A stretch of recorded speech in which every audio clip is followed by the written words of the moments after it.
All right, guys, I think I'm going to go ahead and get started. I'm sure we're going to have people probably floating in and out a little bit. But yeah, great of you all to come. I'm glad that you could make it. I hope that this will be helpful to you. I am recording this again, like always, and later tonight I will email it out to everybody.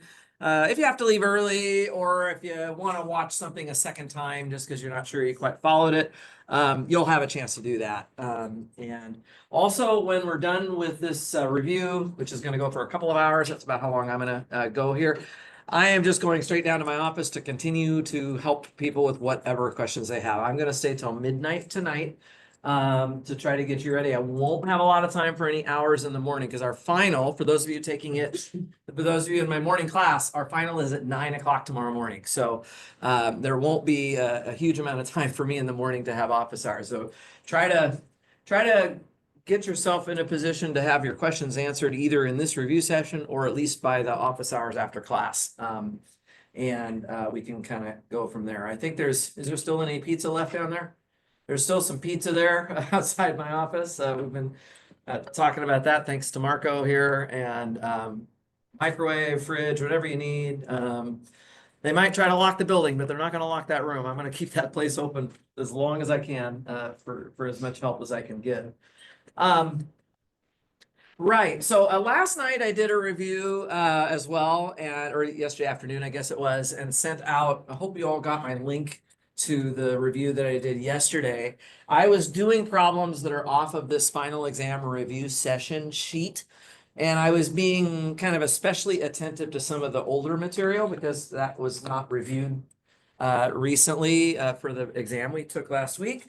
But again, just to remind you, we kind of get down to crunch time here. What should you really be doing? I would be trying pretty soon, especially if you're taking the test tomorrow. I would be trying to get a sample test taken soon. Just sit down, do the best you can with it. Somebody told me the other day that they prefer to sort of do one problem and then check the solutions, and then do another problem and then check the solutions. That's fine if that works for you. And that's the best way you can reinforce that you're getting the ideas correctly. That's great. But I would try a sample final. I still sometimes I had somebody today who went into the review packet thing and they found a 3x3 non-homogeneous linear system, which I had already said last week, I'm not going to make it 3x3. I will put one of those on your final, but it will only be a 2x2. So she started asking me about the 3x3, and I was like, you don't need to worry about that. Focus on the sample finals. If there's certain topics that you felt weaker on, or maybe it's even a certain exam that you felt weaker on, yeah, I would maybe hit that a little bit harder. You can go back to the midterm resources folder and find sample midterms that you can try again. You guys know all that stuff is out there. I don't need to go through all of it again, but there's more than enough stuff to fill up the time. Before I actually get into any of these problems here, I just want to again give you my best advice about how to take this test. Okay, right? Your job is to just try to show me as much of what you know as possible, even if you miscopy something along the way, or there's a sign error somewhere, or you just have a freeze out in your mind about one little piece of a problem. Try as best as you can to write down as much as you do know. Okay. Right. I don't expect perfection from anybody ever. And so if somebody has a mental lapse and just forgets something, sure, I get that can happen. It's not going to ruin your exam, right? I promise you. If you make a minor mistakes, it's not going to ruin your exam. What would ruin your exam would be getting so hyper focused on, say, the first few problems, the first 2 or 3 problems on the test, and realizing, oh, these double digit fractions can't be right. Dr. Ammon wouldn't have done that. Let me just start all over again, right? And more than likely, that's going to take a lot of time to kind of rehash that all out again. Whereas what I would recommend that you do is try to make sure you get to everything. At least look at everything on the test. So that means being willing to let go, like if you know in your heart of hearts that, yeah, I know how to solve this non-homogeneous linear system and I've put down all the pieces, the solution might not be right, the numbers look a little weird, but I know that I know the process. I would let that go for the time being and make sure that you're not leaving 3 or 4 problems blank at the end of the test, because that's what, I can't help you with, right? With in terms of giving you credit for it later. So my best advice is to try to move through the exam with a little bit of efficiency, write down as much of the stuff that you do know about as much things as you do know, and then go back and do the tweaks, right? Figure out some of the details, maybe recheck something if something looks a little off. But this is just about test taking strategy, right? You guys are all good students. You wouldn't be through all your calculus courses and in a class like this if you weren't very capable of doing well on this. And so I'm hopeful that that will happen, but just it's always good to remind ourselves that ultimately I have to grade people based on what's written down on their paper. So try your best to get some good stuff down on the paper, and don't worry if it's not always perfect.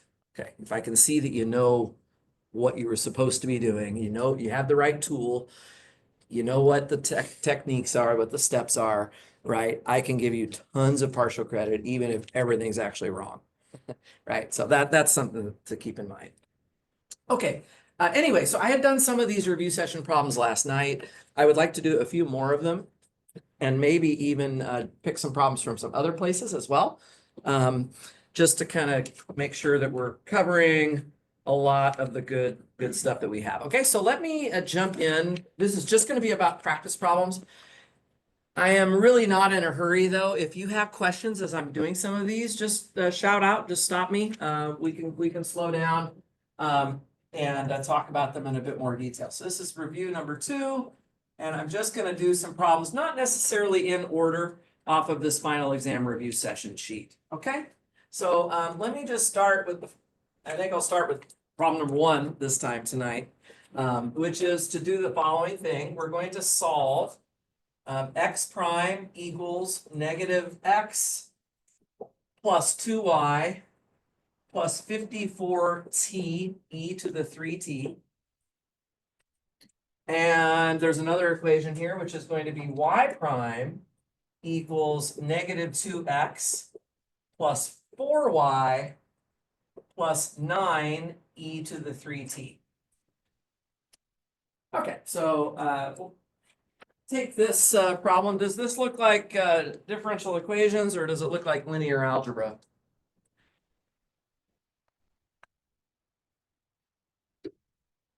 I see some derivatives, right? X prime and y prime, that looks like differential equations, right? T is the variable of these functions. And I actually have not just one differential equation, but a system of them, right? So this is a system of differential equations. Remember our little roadmap that we kind of drew out in class on the last week? I sort of said, yeah, if it's a differential equation, first question is it a system? And here I see that, yes, I have 2 unknown functions, not just one. And that means I've got 2 equations there. And then the second question would be, if it is a system, is it homogeneous or not? What do you guys think? Jesse? It's not homogeneous. Right, it's not.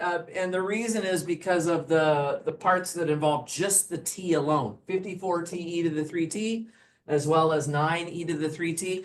Those are terms that don't involve the x1 and the x and the y, right? They don't involve x and y. So these t-based terms make this thing non-homogeneous. So it's a non-homogeneous linear system of differential equations, right? And so if that helps us to maybe place where this is actually what we learned how to do just last week. Okay, so I'm going to go fairly quickly through setting this up. The first step would be to kind of get it into a matrix form. So we could write the x prime and y prime as a column here. And then my matrix, my capital A matrix that will be sort of driving most of the solution here, is a 2x2 matrix where the coefficients of x and y get filled into this matrix A here. Let's go with something like that, okay?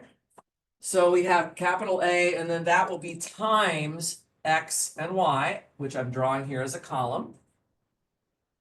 But as Jesse pointed out, there is a non-homogeneous part to this, which is just the pieces that we haven't written down yet. On top, I see 54t e to the 3t, right? And on the bottom, I see 9 e to the 3t. So that is a column that is added on to the end of this. So just in terms of making this look like the familiar compact vector notation or matrix notation, this is the way these non-homogeneous systems will always look, right? X prime equals A times X plus B, okay? I've already promised you there's going to be one of these on your test. It's probably going to be worth quite a bit of points because after all, there's a lot of steps involved here, right? So it's definitely going to be something worth making sure you're comfortable with. By the way, I did post the solutions to the homework from last night in Canvas now, so you're probably not going to get them graded right away, but at least you have the solutions. So if anybody did have any lingering problems with those homework problems that you turned in, you can certainly ask me about that. Okay?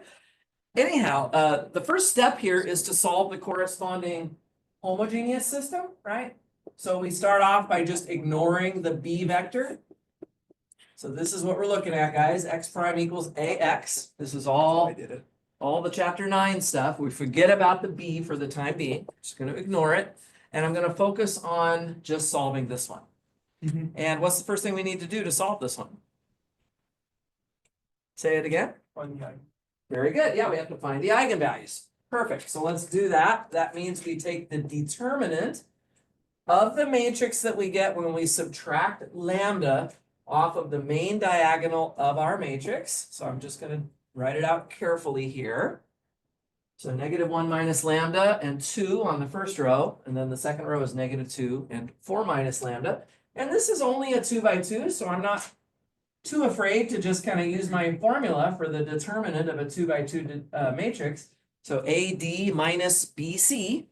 And you see what I have there. And this is only going to be a quadratic equation. So there's nothing wrong with just FOILing that out and just kind of squaring it out. So we'd have lambda squared, let's see, plus lambda and minus 4 lambda. That would become minus 3 lambda. And then the constant term, let's see, we have -4 here, but then we're adding 4 there. -4 plus 4. All right, that cancels out to 0. So there's your equation. We're going to set this one equal to 0. So that's going to get set equal to 0. And we can factor this. Again, if you can't factor it, no worries. Just use the quadratic formula. But here we can actually factor this really easily. It's just lambda times lambda minus 3. And so I'm going to get 2 values for lambda, namely 0. And then I'm going to just do this in 2 columns, I think. I have 0 and 3 as my lambda values. Never a bad idea, if you can, to sort of check your fun facts on that.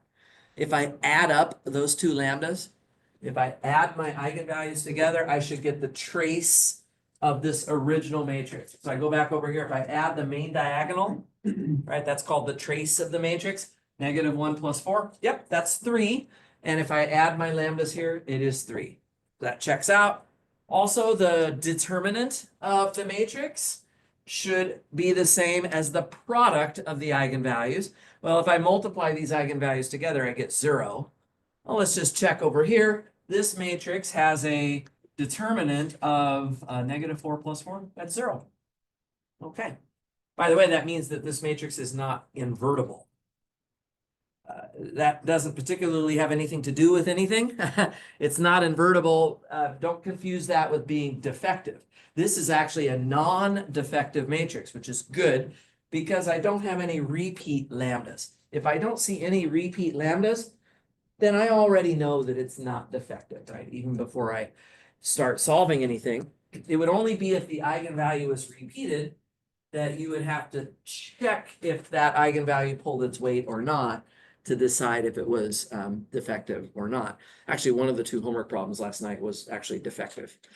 It was a 2 by 2 defective matrix. So you have seen that happen. But anyway, so here's our 2 eigenvalues. Let's do the corresponding eigenspaces. So on the first one, the null space of the matrix that I get when I subtract 0 from the main diagonal of A. So that's just going to be A itself. So we just write down A as is. Okay. Make sure that you can cross off a row here. Remember, you have to be able to cross off a row here. I can kind of see it. The two rows are multiples of each other. No surprise there.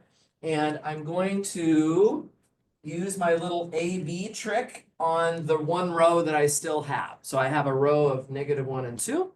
So when I swap those two numbers and change the sign of one of them, I get the vector 2 and 1. Okay. If I'm going too fast, just slow me down a little bit. I'm just trying to get through some of the minutia here with this. If you want to set up free variables, you could set up X and Y.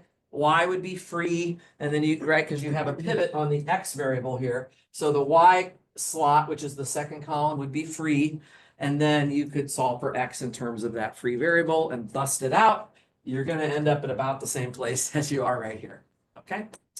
And so I'm going to make one solution. If you guys don't mind, I'm going to write it right here. X1 of t would be e to the 0 t, that's just 1, times the eigenvector. So the first solution is actually just 2 and 1.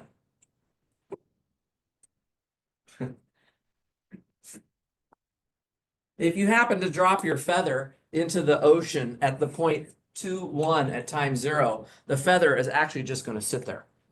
It doesn't get pushed around. It doesn't trace out any kind of a phase portrait at all. In that case, kind of an interesting case of a phase portrait. I never talked about phase portraits when the eigenvalues were actually equal to 0. Well, basically, this is the story. The feather just sits there. It just doesn't move at all. Okay, the other eigenvalue is 3. For this one, we have a null space to calculate also. I subtract 3 from the main diagonal of A. Well, that's going to be -4 and 2, and then -2 and 1. Okay. And just like before, I'm going to cross off. I'll cross off the first row here. I'm going to use my trick, swapping these two numbers in the second row and changing the -2 to +2. So I get the vector 1 and 2.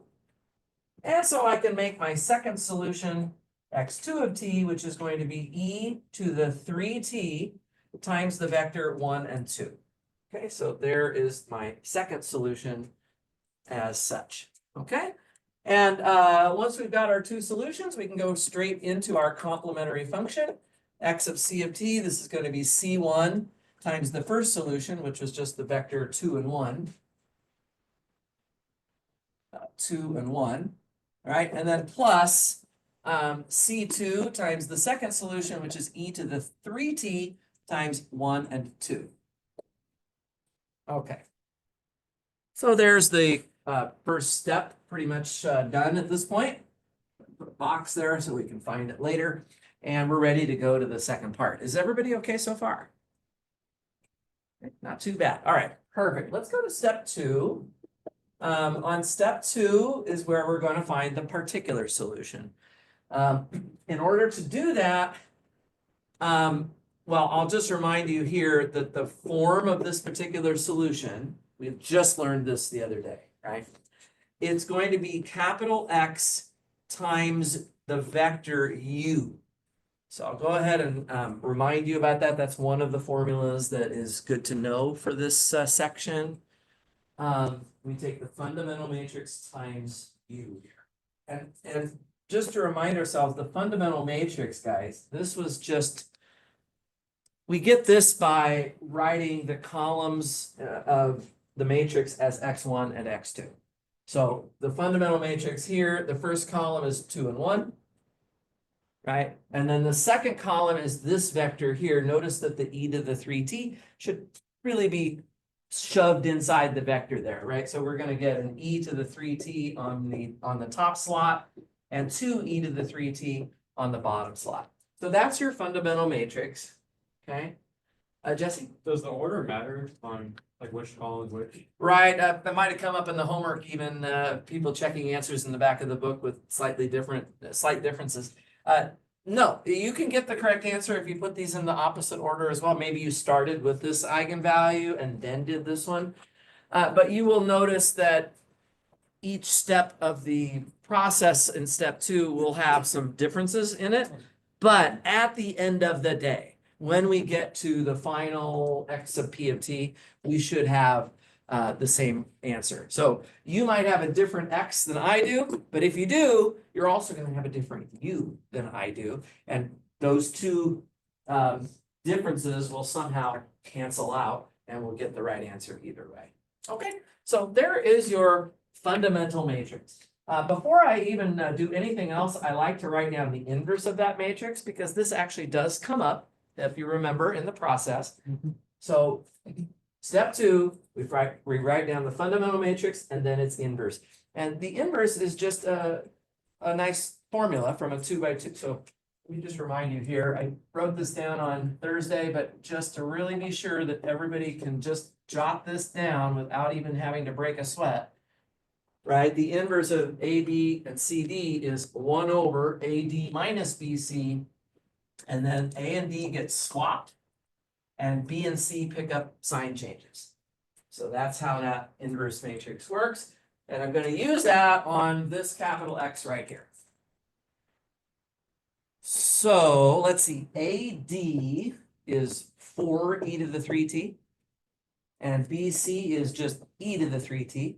If I subtract those, I get 3 e to the 3t. So that goes downstairs as the determinant of x on the bottom. Okay, so AD minus BC, we write it as a fraction out in front here. And then according to my formula over there, I have to swap my diagonal numbers. So I swap the 2e to the 3t with the 2. All righty. And then I put minus signs on the other two numbers. So this goes back to chapter 2. We wrote down this inverse of the 2 by 2 formula. It's not necessary to shove this scalar into the slots of the matrix if you don't want to. It's actually kind of optional. I don't really feel the need to do it quite yet. At some point we might want to do it, but we don't really need to do it yet. Okay. Let's just remind ourselves where we're going with this. I'm hoping to get the particular solution. And to do that, I have to figure out what u is, as you can see. And so I'm going to remind you now of what the equation for u is here, guys. It is, got to get it right. It's the integral of the inverse of the fundamental matrix times the b vector. That deserves to be in a box as well, just to remind ourselves about that one. And so we're going to want to find x inverse times b. And then ultimately, we'll take the integral. Okay, so let's maybe try to put this part over here. X inverse times b. I'm going to use this other board to write it down. Are we doing okay? X inverse is right here. I'm just recopying it again. 1 over 3 e to the 3t. And then we have our matrix 2 e to the 3t times negative e to the 3t. And then I have a negative 1 and a 2. And I'm going to multiply that by the b vector. Where's my b vector? The b vector is way back over here, okay, at the very beginning of the problem. So we have to write that in at this point. So that's 54t e to the 3t. And then the bottom slot is 9 e to the 3t.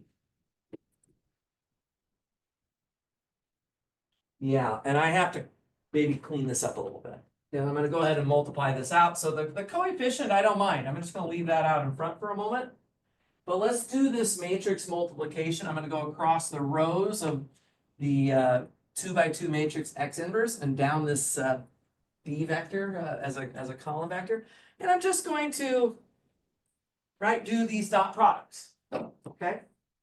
So matrix multiplication, I know it seems like it's just a fundamental thing, and I'm always kind of just shoving it under the rug a little bit. Sorry, I'm going to steal a little corner of your desk there. But we got to be able to do this. Matrix multiplication for sure is important. So 2 times 54, by the way, is 108. And then there's a t, e to the 6t, right? E to the 3t times e to the 3t is e to the 6t.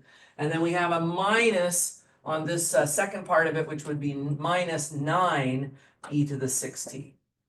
Okay, we would end up with something like that. Yep, and then on the bottom slot, we have -1 times 54t e to the 3t. And then plus 2 times 9, which would be 18 e to the 3t. Okay. And now is the time to finally put this scalar into this vector. By the way, this looks like it's some big matrix. It's actually only got 2 slots. It's a column with just what is it, 2 by 1. It's a 2 by 1 column. I'm going to divide every single number that has shown up in here by 3 to cancel it with the 1/3. And also I'm going to kill off 3 exponents of e to the 3t from every one of my e's. Right, so I'm just going to do that all the way through the whole matrix.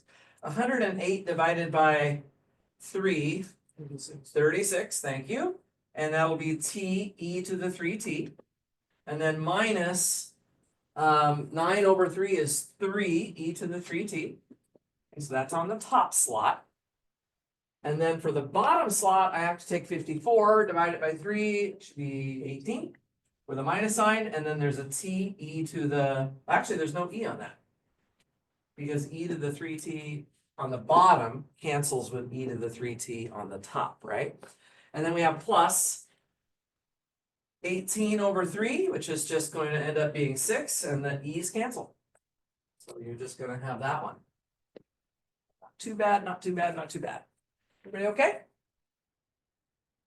Right. Every single step you do is getting you closer and closer and closer to a full credit on this. Like I said, this would be a lot of points on something like this. Yeah, why is there a T on -18?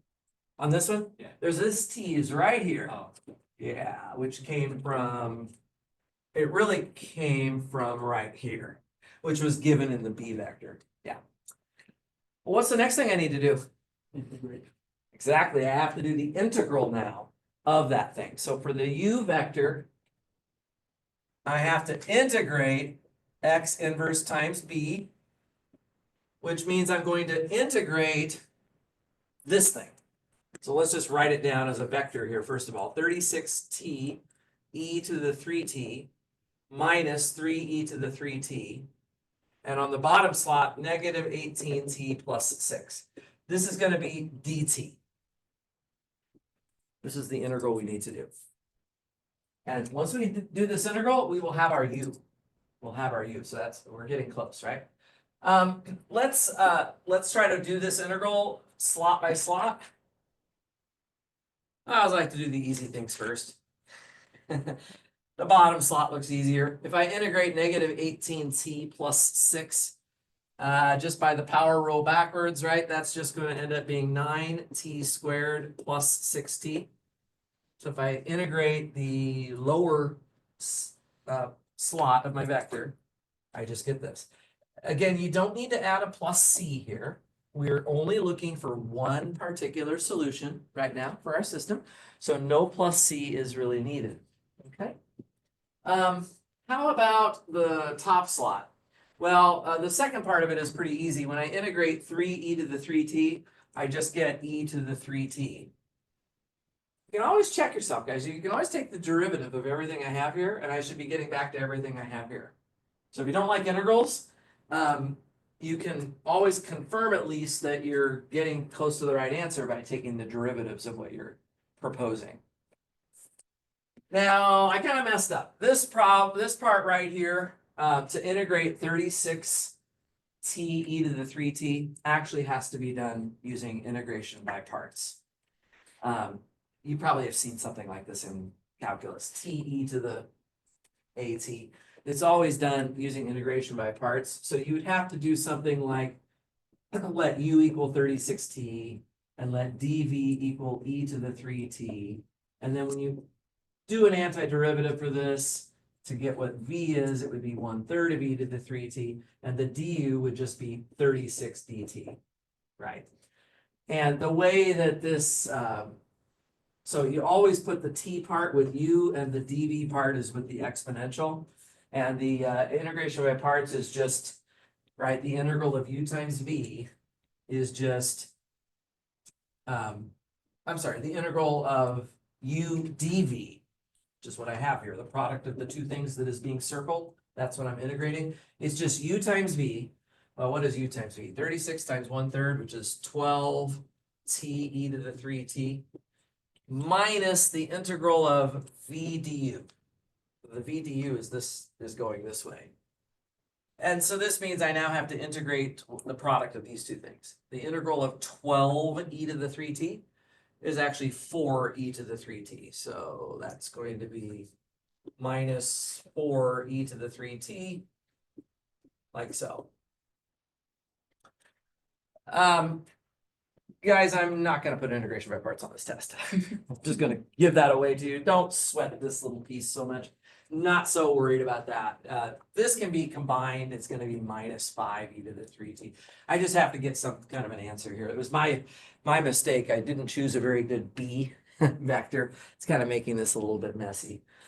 We got enough things to worry about without dealing with integration by parts right now. So I'm sure you learned it, and I'm just going to trust that you could look it up if you had to, but we're not going to deal with it on the exam. So that becomes our u vector. Okay. And so finally, the final answer for the particular solution is just capital X. All right, I got capital X. Let's just recopy it here. 2 e to the 3t, and then 1, and then 2 e to the 3t. So we just take capital X and we multiply it by this guy. This guy being 12t e to the 3t minus 5 e to the 3t. That's on top. And on the bottom, negative 9t squared plus 60. We have to do this little matrix multiplication, and then we will be in good shape. Yeah, so, well, even this is a little bit annoying. I take this one times this one plus this one times this one. So let's just write it out. I'm not even going to simplify it. So 2 times the quantity, 12t e to the 3t minus 5 e to the 3t. And then plus e to the 3t, this out of the way here, e to the 3t times negative 9t squared plus 6t. So all of that mess is on the top slot. And then on the bottom slot, we would take 1 times what's on the upstairs piece. So that's 12t e to the 3t minus 5 e to the 3t. And then plus what's on the second term here is 2 e to the 3t, and then times negative 9t squared plus 6t. This would be it. I haven't really simplified that in a lot of detail. You probably could like factor out all of the e to the 3t's and just throw them way outside of the whole vector everywhere, because there's e to the 3t in every single term. You could totally do that. Factor the e to the 3t's out, and then you can clean up like terms of the polynomial that's left behind. There'll be a constant term, there'll be a t term, there'll be a t squared term. And I just don't want to take time on that right now. So this would be great. This is the particular solution. We've already found the complementary function. And so the only thing that remains for us to do is step 3. Don't forget to do step 3, even if you didn't do any of all of the details that we just went through. You can still show your professor that you sort of know how you get your final answer from all the pieces that you've worked on. And it's just adding together the complementary function and the particular solution. Okay?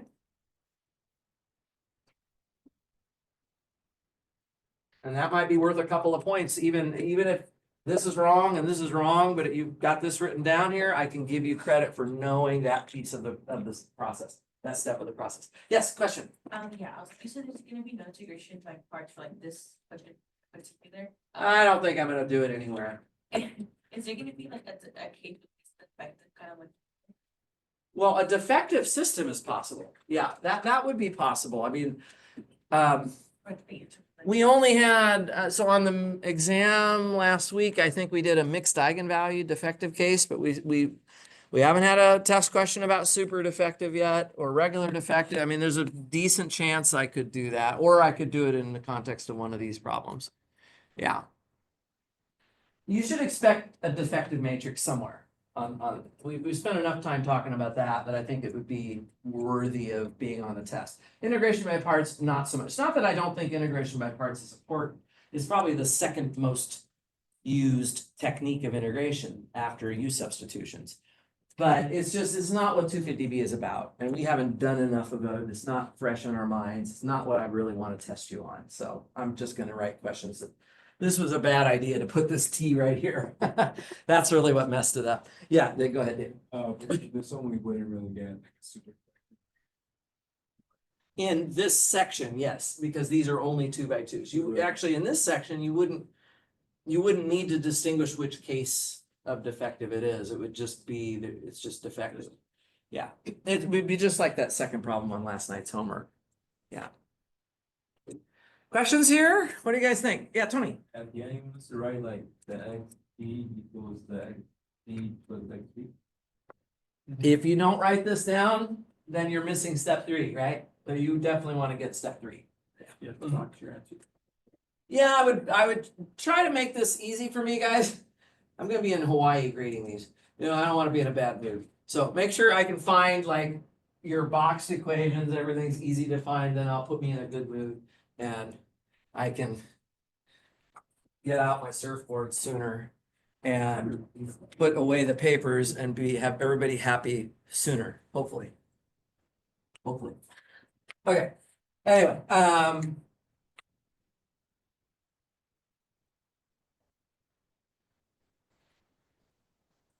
can already see the people on the airplane. I've had to take big stacks of papers before on an airplane to grade stuff, and people are always like looking over, and they always want to see, what is he doing? And then they see always, are you a math professor? And I'm like, yeah. Oh, that looks really hard. They'll start trying to probe me on what it's about, and I'm like, don't worry about this stuff. You'll probably never see it. Anyway, yeah, good times. What's that? At this point, you don't need to know it, as long as you're not the one flying the plane. Okay, let's do another example. Let's go to number 2. This one, I'm actually going to just kind of make up a problem because I actually don't especially like the ones that are in the handout. So I'm just going to make up a problem right now. Last night, we did not talk at all about linear transformations. So I'd like to do that for a minute. So let's define T to go from M2 of R over to P2 of R via, I'm going to give you a formula here, T of A, B, C, D. So I plug in a 2x2 matrix, and I'm going to spit out 5a x squared plus 3b minus d. Okay, so this is a formula. I'm giving you the formula ahead of time. Okay, and what I would like to do, the first question, there's going to be a few parts here. The first question, part A, is going to be to show that T is linear. I know we just had linear transformations on the midterm we took recently, but we didn't have this stuff on it. This was actually from the second exam, when I asked you to check linearity of one of these functions. Does anybody remember what you have to do to show that a linear transformation is linear, in fact? Go ahead, David. You have to prove that addition. Something about it. Those are the 2 vector space axioms. Marco? That it's a spanning set. Spanning sets has to do with basis and dimension. That's a different subject. Eduardo? Is it that it's closure under addition and closure under scale multiplication? That's the words I use when I'm talking about subspaces. So I would say something is a subspace if it's closed under addition and scalar multiplication. You're close. You guys are all over it. Yes, Marcus? Yeah, T should respect addition and scalar multiplication. So I know that's what you meant. But yeah, there's 2 parts to this because in a vector space, we have 2 operations, right? Addition and scalar multiplication. So let's try to write this down. T respects addition would be the first piece of it. There's one part for addition and one part for scalar multiplication. To remind you how that works, maybe over here I'll just give you these formulas again. If T is going to respect addition, what that means is that if you were to transform V1 plus V2, then it should be the same as T of V1 plus T of V2. So this is what we're talking about right here. T respects addition. Okay. And then the second part of it is T also should respect scalar multiplication. So if I had a scalar, which I usually like to call K, so if I want to calculate T of K times a vector, then the way that should play out is that the constant K can be factored out in front of the whole thing. Okay, so that'll be the second piece of it. Okay, so T has to respect those vector space operations. Let's check the addition one. Let's see how it would look if we were to write it down. You'll notice that for addition, we have to have two input vectors here, right? The V1 and the V2, they should live in the input vector space. This is what we usually call V, right? We go from V to W. So the V is the M2 of R. Right, so in this case, what you're going to need to do is grab two 2x2 matrices. So we can obviously use A, B, C, D, but we also need another matrix. For the second matrix, you want to just use totally different letters, right? We don't want to use the same letters that we have here. So maybe we could use an X, a Y, a Z, and a W, maybe something like that. Okay, so this is the idea. I'm going to remind you about the formatting on this. We don't want to write anything down in this area here. Underneath this left side is just white space. I'm going to do a chain of equal signs over here on the right hand column. Actually, that's the way to format this thing. When I'm looking at this, what is the first thing that I'm going to be doing here, guys? Am I going to be adding the matrices together first, or am I going to be actually doing the transformation first? One more time. Adding them. Yeah, the parentheses kind of tell you that, don't they? Right? The plus sign is happening inside the trenches here in these parentheses. So before I actually do the T, I need to combine the matrices together. So the first step, right? The first step is literally to do this addition in the slot by slot manner of the two matrices. So I'm gonna have A plus X, and then I'm gonna have B plus Y, and then on the second row C plus Z, and then D plus W. That's exactly what we're expecting. Okay, super.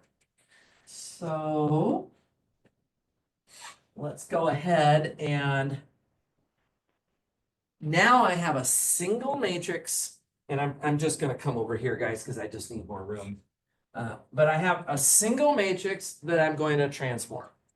How does the transformation work? Let's read this carefully to ourselves again. On the output side, I have 5 times whatever's in the upper left corner times x squared. So let's do that here. 5 times whatever's in the upper left-hand corner, that would be A plus X. Oh gosh, I did something really bad. You see what I did bad?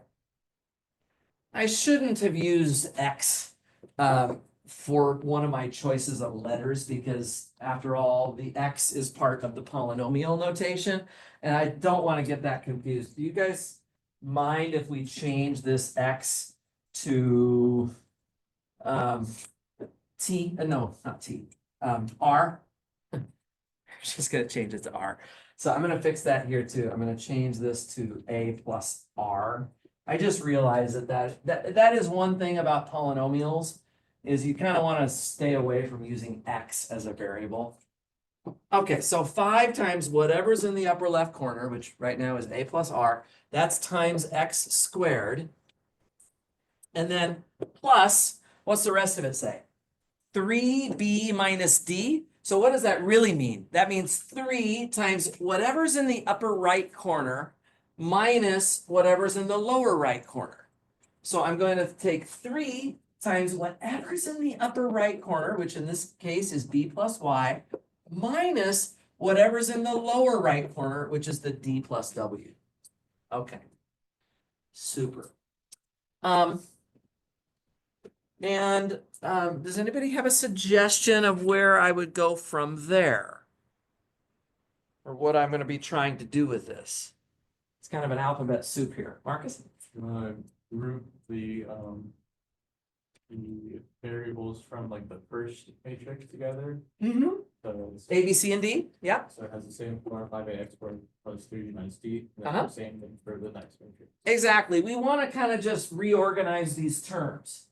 If you get lost on what you actually want to do, remember, this is where you want to end up, guys. At the end of the day, this is what you want to have on your paper. And if, in order to have this, the A, B, C, D stuff needs to be all together in the front. And the R, Y, Z, W stuff needs to be all together in the back. So in this case, I just look at this, I say, okay, anything that has A, B, C, or D in it, I'm putting it in the front. 5a x squared, 3b, and then minus d, right? All of that's A, B, C, and D, right? Add a nice set of parentheses around that just to make things easy. And then to that, I'm gonna add what's left over. I have 5rx squared plus 3y minus w. And that is exactly filling in the missing step here, because this part here is t of a, b, c, d. You can see exactly it's the same thing that was given to us. Right? And then this matrix is also exactly what was given to us, just with different letters. The R, Y, Z, and W. Jesse? When you make it at the bottom again, can you just like, because C isn't in the equation, so technically couldn't C be like different than original? One more time, I'm sorry. Like, okay, say like in the original C was like 10. At the very end, C could be like 20, right? If this was 10, No, I'm saying like in the blue part you wrote. Let's say like you plug 10 in for C, right? yeah. It could be 20 at the end because it's not like in the equation. Like, So I'm a little confused. Why would I be plugging in 10 for C? because like isn't like one instance where it doesn't work, prove it doesn't work. If this transformation does not respect addition, then we can show that with an example, a specific example. So yes, you could take a specific vector here, a specific vector here, and then, you know, a specific thing here, but you'd find out that this one plus this one does not come out to this one when you transform it. That would show that it fails to respect addition. I'm not sure if that's what your point was, but, yeah, is everybody else okay? Anyway, Marcus? I think it's thinking of a zero. That would be.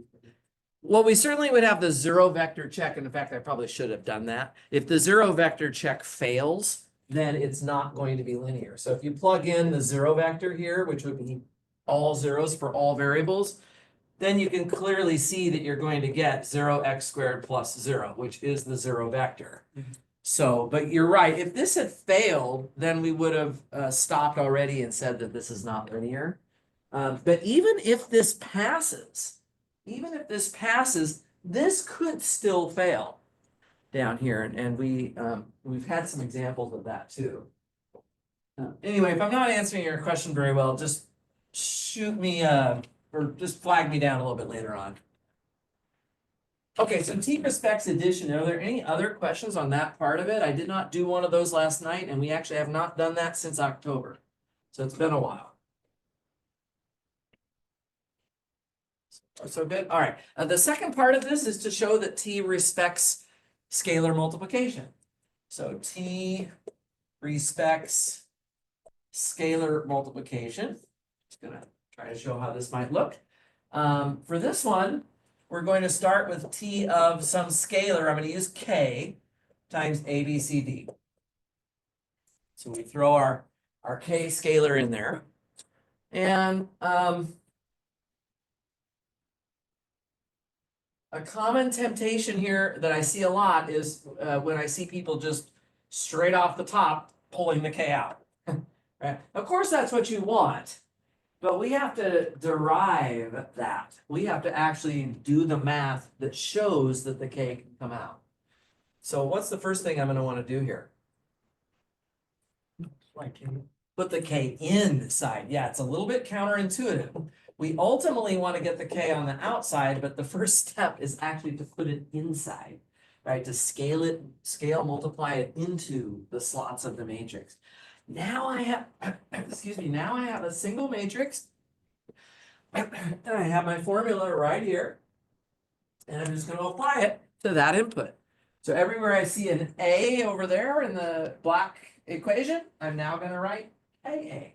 So what do we have? We have 5 times KA x squared. And then plus 3 times, same thing with the B, I'm now going to write KB. And same thing with the D, I'm going to write KD. So those are the substitutions that we have to make.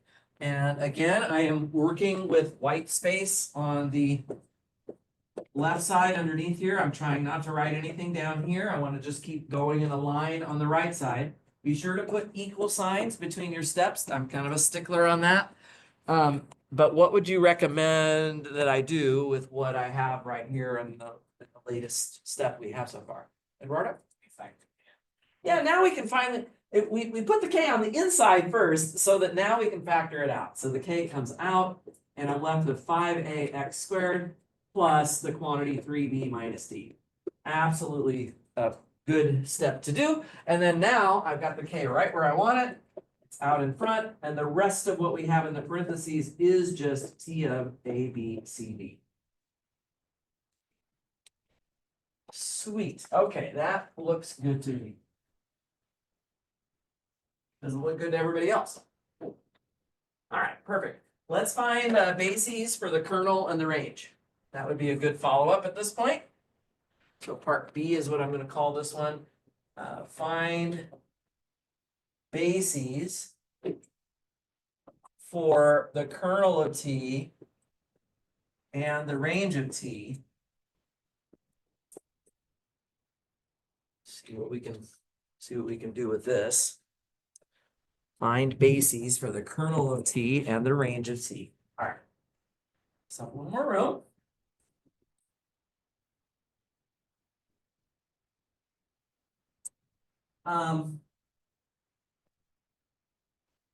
Remember that these two questions are not just totally unrelated.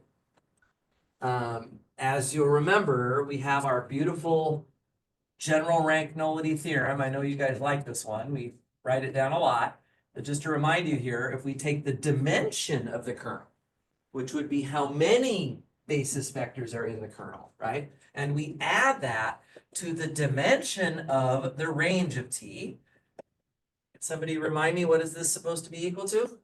Yeah, that's it. What it is, it's called the general rank nullity theorem, but what is the right side of the formula, David? Dimension of B. There we go, dimension of V. Beautiful, got it, okay. So there we have it. And by the way, what is the dimension of V on this problem? Go back to the very beginning and we say, well, what was V and what was W? M2 of R, right? That's 4-dimensional, right? That's just 4-dimensional. So we're gonna have a 4. This is gonna be a 4 right here. So, it's kind of nice to know ahead of time that, gosh, I don't know what these bases are yet, but I at least know that the number of vectors should be adding up to 4 between the two parts.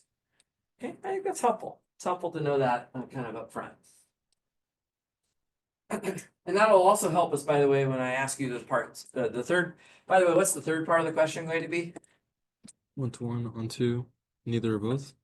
You know me too well, right? Part C is going to be, is T 1-to-1 onto both or neither, right? Once you figure out the kernel and the range, those are the natural questions that I'm going to ask. So absolutely. And by the way, in just this one problem, we're like reviewing most of all of chapter 6, just with one example. It's really nice. Okay, so let's do this. Let's look at the kernel of T. So I'll start with the kernel. You don't have to start with the kernel, of course. You could start with the range if you wanted. Can somebody remind me what is the process to get the kernel of T going to be?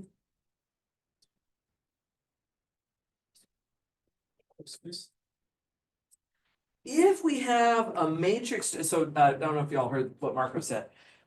Marco said the word null space, which is a big word that we use a lot in this class.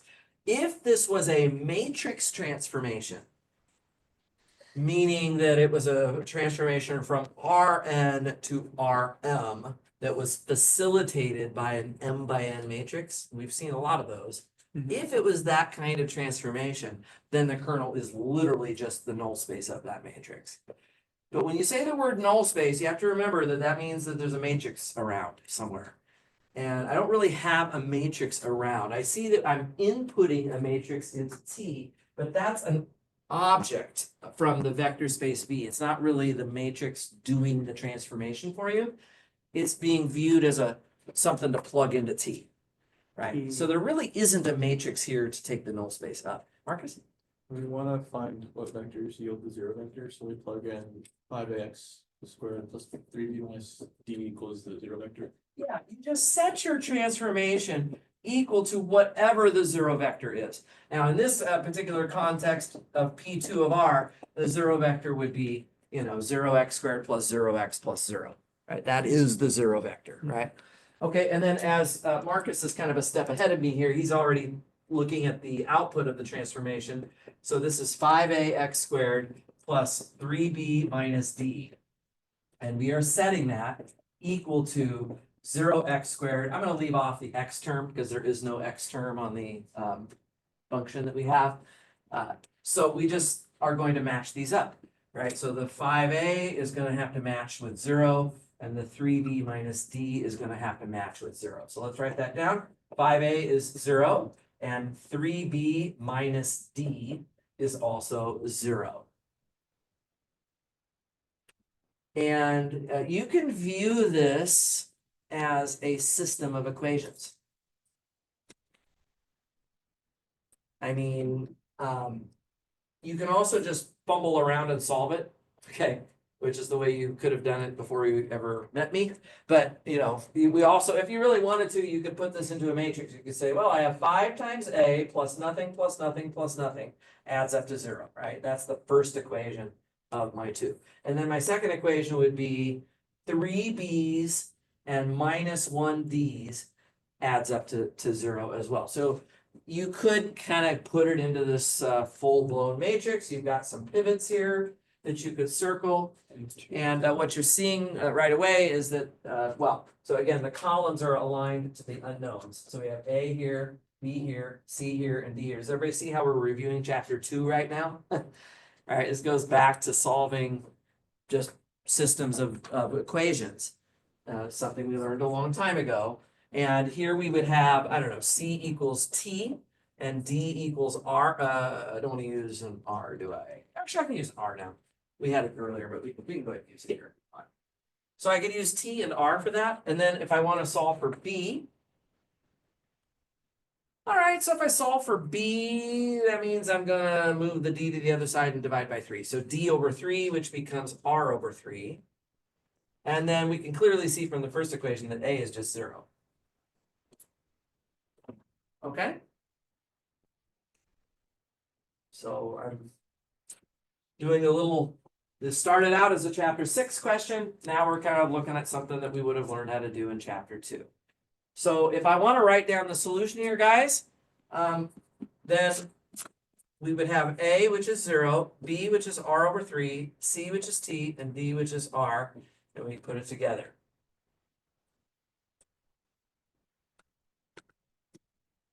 So is this my kernel of T then?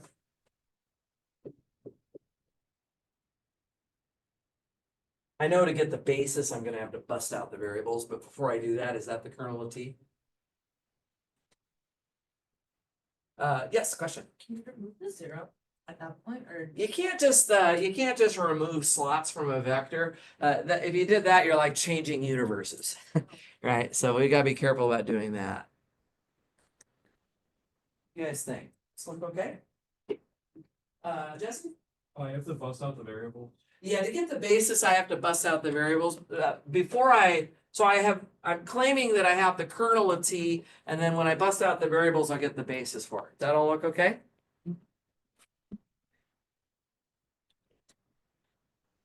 in the wrong form, but.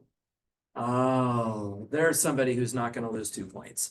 Good. Yes, guys, be careful Yeah. here. This is not in the right form. I was trying to be a little sneaky with you, right? The kernel of T is a subspace of V. V is M2 of R. If you're writing something down as if it's in the kernel of T, it should look like a 2 by 2 matrix.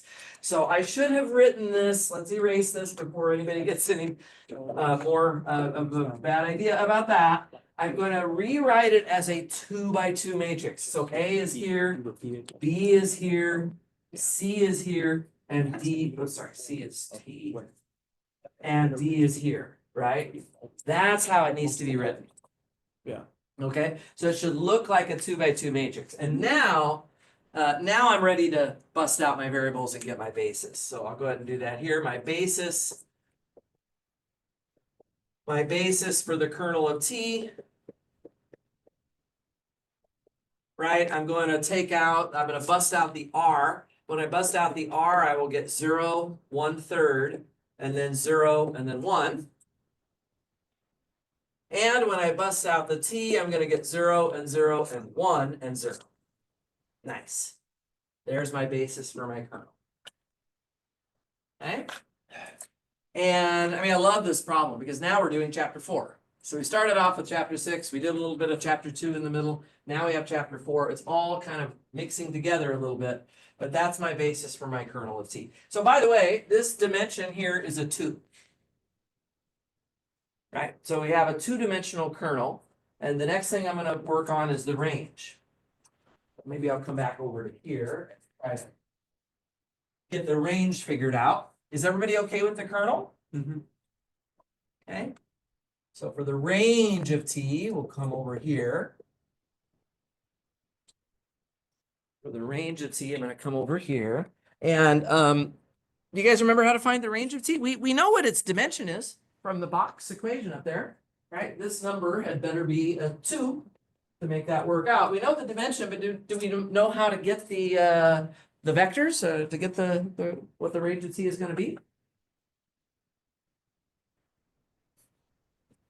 So to get the kernel of T, we're always just going to set the transformation equal to 0, right? And then solve for A, B, C, and D. Exactly how we did this.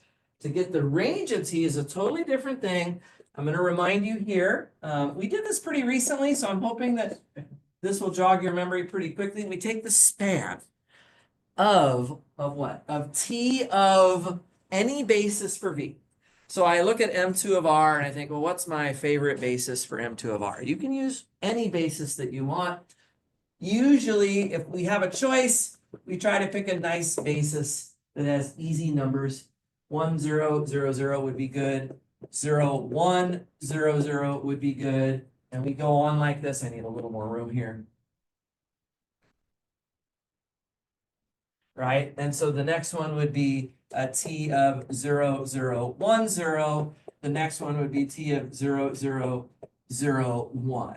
Like that. So we'd take something like that.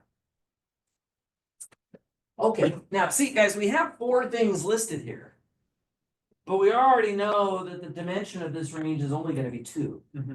Which tells us that, I already know that there's going to be linear dependencies here. Okay, just so we kind of know that. But let's see if we can write out what we would actually get. If I evaluate T of 1, 0, 0, 0, I'm going to be putting a 1 in for A, and all of the other variables are just zeroed out. And so if I put a 1 in for A, don't I just get 5x squared? Right? And then I'm going to come back and do the same thing with the vector 0, 1, 0, 0. That means B is 1. If I just put in a 1 for B, I'm just going to get 3. And then if I just put a 1 for C to get the third vector, that's a 1 for C. There is no C anywhere in the output, so this is not going to show up with anything as an output there. And in fact, 0, 0, 1, 0 was in the kernel. It was in the kernel, so when we take T of this guy, we already knew we were going to get 0, right? So that's reflected right here. And then lastly, t of 0, 0, 0, 1. This is the time when I'm gonna put a 1 for d into this expression. I'm gonna get a -1 out of that. There you go. And there's no way that we would want to spend $4,000 on all of these 4 vectors. It's only a 2-dimensional vector space. So I'm going to remove some things in order to make a basis. Can we just willy-nilly remove whatever we want? No, we got to be more careful than that. We've got to make sure that we're removing linear dependencies. If you got rid of the 5x squared, you'd be getting a refund on the vector you actually wanted to keep, right? So we want to remove some things that would not be part of a basis. By the way, the 0 vector, never in a basis. Just get rid of it. Never want to spend $1,000 on that guy. So we always get rid of the 0 vector. And then if I just kind of look at this, I can also see that -1 and 3, just between those 2 vectors, I have scalar multiples, right? So I wouldn't want to spend $1,000 on both of these vectors because I could make this one from this one or this one from this one, right? So let's just cross off -1 as well. And so my basis for the range of t would be 5x squared and then comma 3. Right. Turns out you don't really need the 5. If you just wrote x squared, that'd be great. And then you don't really need 3. You could make it into 1. It wouldn't matter. Scalar multiples of correct vectors are also going to be correct vectors. Yeah.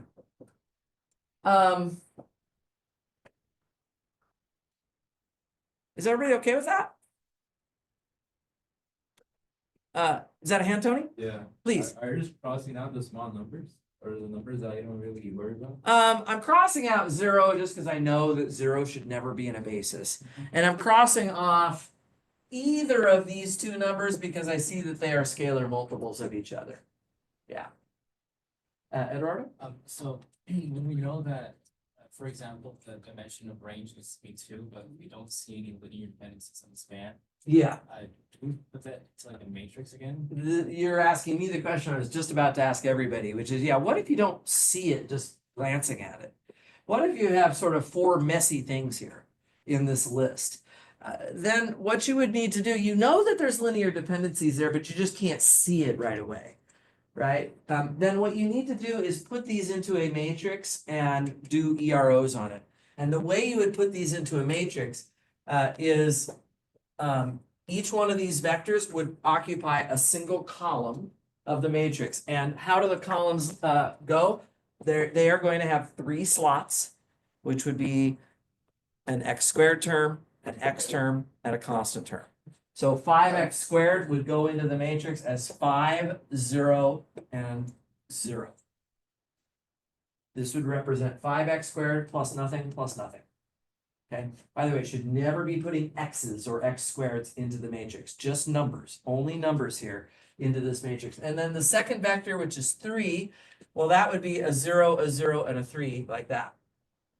The third vector, which was the 0 vector, let's just play dumb for a minute, pretend we didn't know what to cross off. If we didn't know what to do, we would just put the vector into the third column. And the fourth vector would be 0, 0, and -1. Does anybody remember when you're testing for Li, what do you augment the matrix setup with over here in this system? Is it zeros or is it hashtags? It's actually zeros. For the Li question, we would put zeros here. When do we put the hashtags? One more time? You're looking for this. Right, when we're testing whether the vectors are a spanning set. So you've seen me do this before, right? Where I would kind of do the slash and I'd kind of do them both in one calculation. So yeah, you can do them both at the same time. Right now, we mostly just care about Li. And so this would, we wouldn't really need the hashtags here. Everybody with me? Did you have a question? Yeah. Marco. So on the exam, if we can just use our knowledge of the rank being the range of t, then we can just use this. Kind of this stuff.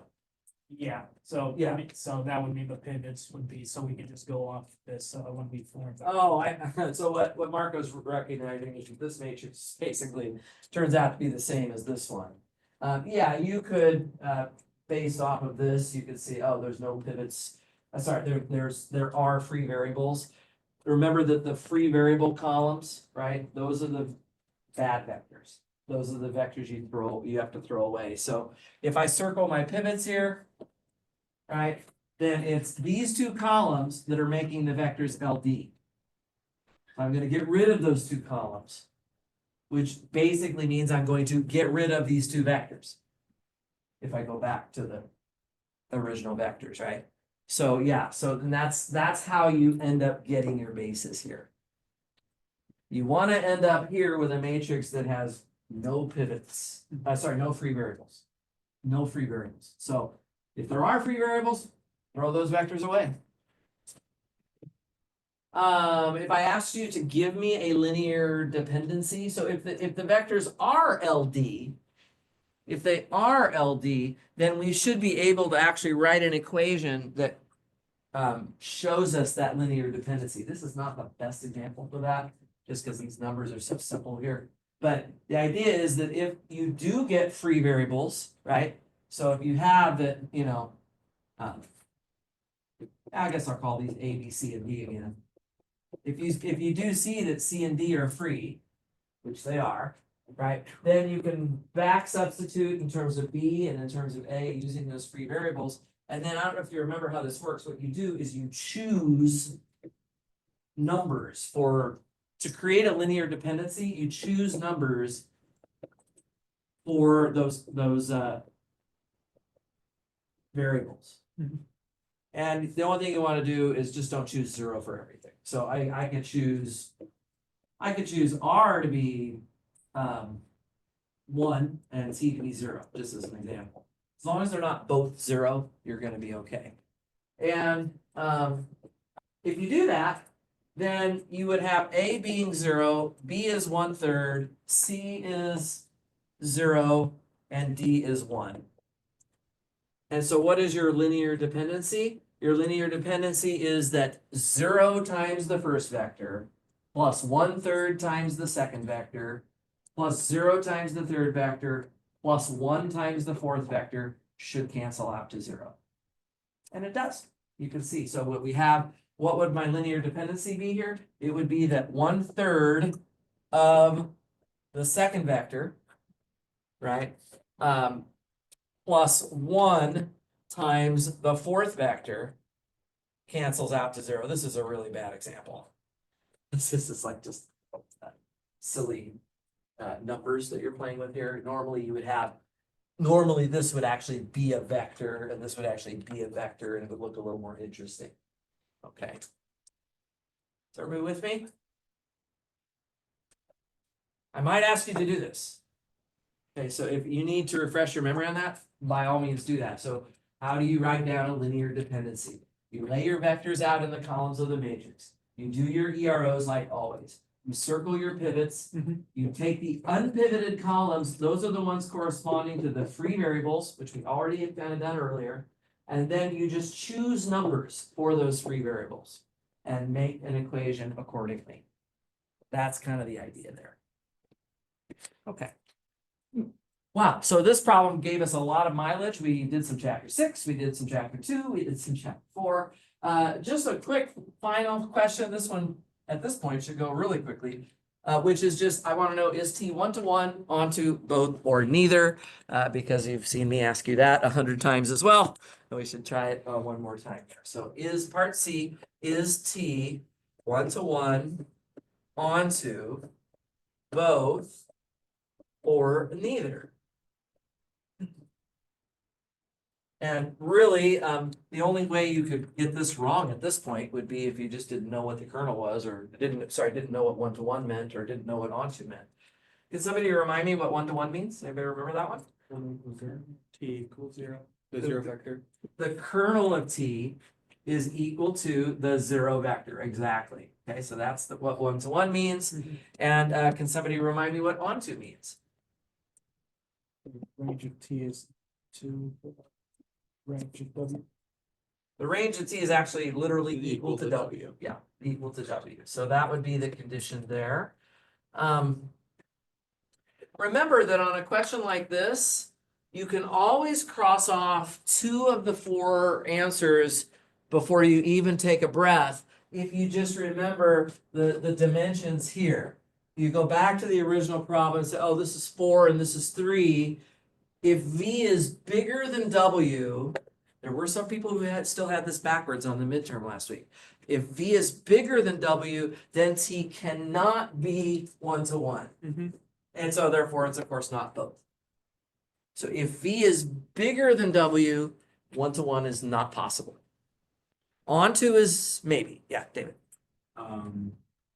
For 1-to-1, when you say the kernel of T is equal to 0 vector, Uh-huh. meaning like after you do the whole set equals 0, and then you get no Basically, A, B, C, and D would all have to have been 0. okay. Yeah, if they had all been 0, then yeah, we would have had nothing in the kernel. But see, we've already checked, haven't we? We even without knowing that fact about V being bigger than W, we've already calculated the kernel and we've already seen that it's not 0. So we've confirmed that the kernel is not 0 here. What about onto? Onto is a maybe in this problem because V is bigger than W. It might be onto. Is that going to be a yes or a no, do you think? Gilbert, why not? Because the dimension of W is greater than the dimension of the range of T. Right, these two would have to be the same, matching up the dimensions, right? So W, we wrote it up there, it's 3, right? The dimension of W is 3. But then if I look at my range of T, did I ever write down the basis? Yeah, it's right here. Basis for the range of T, I only have 2 things, right? So the dimension of the range is too small. It's only 2-dimensional. So it's not going to be matching what it would have to be to match W. Make some sense? If you sort of want to know on a very fundamental level why it's not onto, just take a look at your original transformation again. If you look at the output here, there is no x term. There's only an x squared and a constant. If you're not allowed to make all possible polynomials, E2 of R should have ax squared plus bx plus c. If you're not able to make every possible quadratic polynomial, then you're not going to be onto here.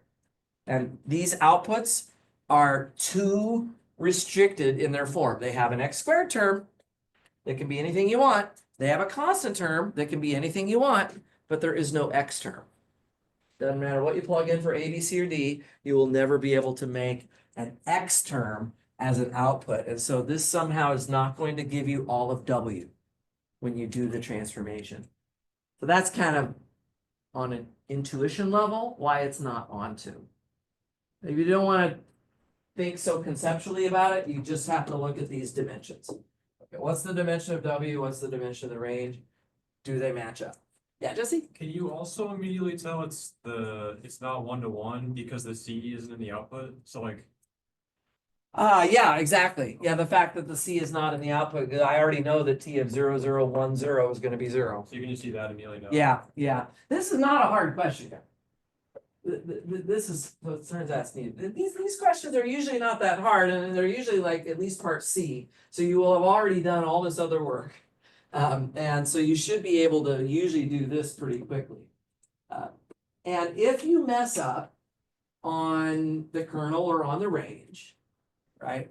And I was very faithful to what I pledged when I graded your midterms last week. If you somehow messed up the kernel or the range, but then you went to this question and you gave an answer based on what you had come up with that was consistent with that, I would give you full credit, even if it's not really the right answer. If it's the right answer based on what you have, I totally would be committed to doing that. Yeah, okay. Awesome.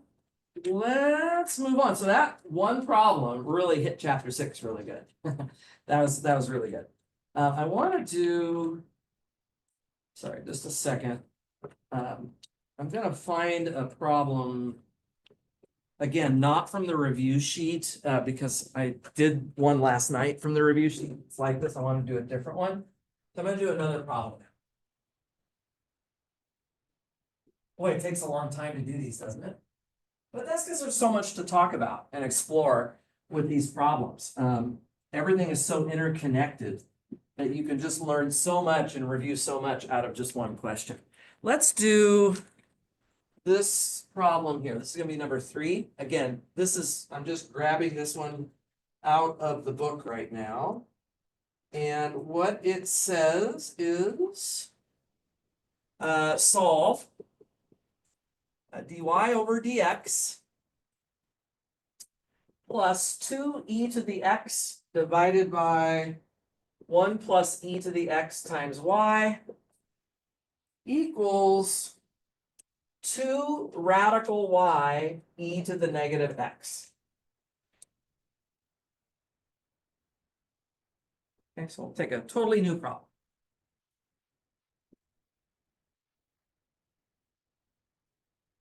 So is this, as you look at it here, kind of just taking our first thoughts about it, is this a problem about linear algebra or is it a problem about differential equations?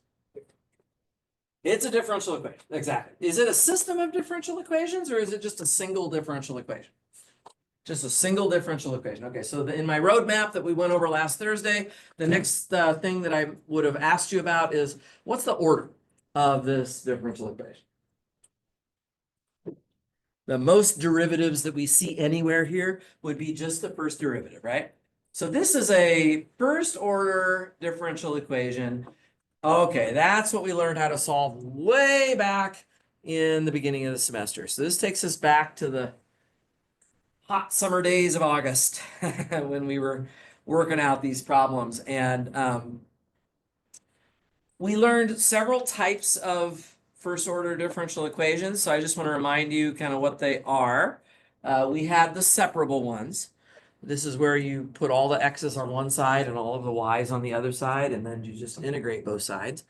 Then we had the linear ones. And remember that the linear differential equations, I'll just remind you here, I did this in my recap just last Thursday, but just to put it down one more time. This is the form, right, of a linear differential equation, y prime plus p of x times y equals q of x. Okay. And then we had the Bernoulli differential equations. And Bernoulli equations are very similar and they're very related to the linear ones. So for the Bernoulli equations, you have exactly the same thing on the left side, y prime plus p of x times y. The difference is on the right-hand side, you have q of x times y to the n. So there should be some power of y on the right-hand side if it's Bernoulli. Okay? And then the last one was the overused word, homogeneous of degree 0. This was the first time we saw the word homogeneous this semester, and little did we know we would see it 500 more times. But this one is where you solve for y prime and you get some function on the other side. And this is the one where if you attach a t next to every single x and next to every single y, those t's should cancel back out again in order to call it homogeneous of degree 0. Those are the 4 types.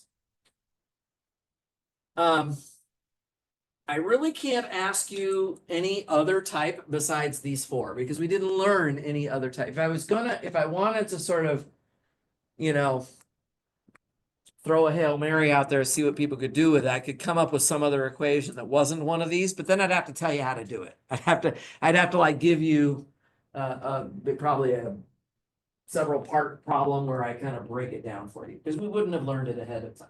And there's no reason for you guys to worry about that because you can't really study for it. Okay. You should study for what you can study for, which would be this, right? So most likely, I've been teaching this class more than 20 years. I think maybe one time I decided to get courageous and I made a differential equation that was not one of those types and just decided to see what people could do with it. So, but I, of course, gave people a roadmap for how to do it. I'm always trying to be, you know, as fair as possible. So I'm not gonna throw something at you that you've never seen before and expect you to just be able to do it. So let's take a look at this.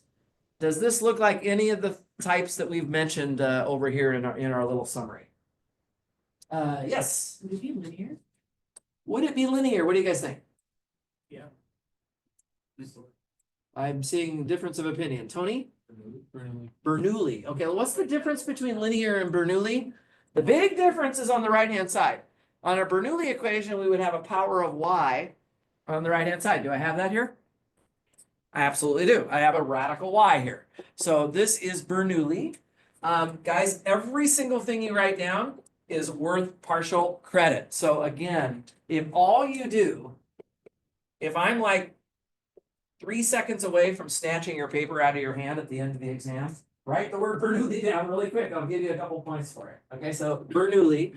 And then if you want to get a little bit more credit, you can even tell me what n is. So the n value is the power of y that's on the right-hand side. What would n be for this problem? 1/2, exactly. This would be 1/2. And now, if you want to go for even more partial credit, because everything you do is worth something, you might write down what the change of variables is. Now, this one you have to know, right? So the formula for u, which is the variable I like to use on this, the formula for u is that it equals y to the power of 1 minus n. Okay? So writing that down is a good thing to do, and we can plug in the n value that we just gave, which was 1/2.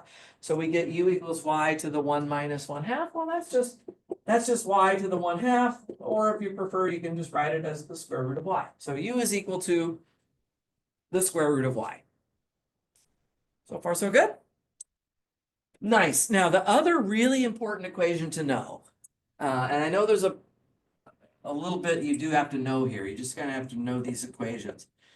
There's a new transformed differential equation that you get when you implement that change of variables. And you can derive it if you want to, but it's a lot easier if you just kind of know what it is. And here's what it is. You're going to take u prime plus 1 minus n times p of x times u, and this is equal to 1 minus n times q of x. So it becomes very similar to the original linear form now. Notice there's no power of u on the right side. This is now linear. This is now going to be linear. And what I was going to say about this is that the only difference is you have this 1 minus n in front, right? 1 minus n is just 1/2. So I'm going to go ahead and now I'm going to plug it in for this problem. U prime plus, this is just going to be 1/2 times the p of x, which was up there in the original problem. 2e to the x over 1 plus e to the x. It's going to look like that. And this is times u. And then we also have a 1/2, which is 1 minus n on the right side, times q of x, which is 2e to the negative x. By the way, the q of x is all of this part that I'm circling right here in blue. It does not include the radical y. It's just the q of x part. So 2e to the negative x there. Yeah? But we're going to throw factors of 1/2 in front of both the p of x and the q of x. Let's just clean that up a little bit. Let's make it look a little bit nicer by canceling the factors of 2 that we see, for example, some just easy algebra that we can do. So I'm going to write this as u prime plus e to the x divided by 1 plus e to the x, that's times u. And on the right-hand side, we just literally get e to the negative x. So we're canceling the 1/2s and the 2's a little bit to get that equation. And this is linear. Okay, in order to do this linear equation now, all right, so again, this is linear. Does anybody remember how to solve a linear differential equation, first order? What do we need to do? I'm sorry? Yeah, the integrating factor. Boy, this goes way back. This is like literally from the first week of the semester. The integrating factor, the formula for it is e raised to the integral of p of x dx. Just want to caution you here, this p of x is not the p of x from the original problem that we started with. Rather, it's the p of x that we're looking at right now. So this is gonna become e to the integral of e to the x divided by 1 plus e to the x dx. Okay. And that integral, can we do that integral?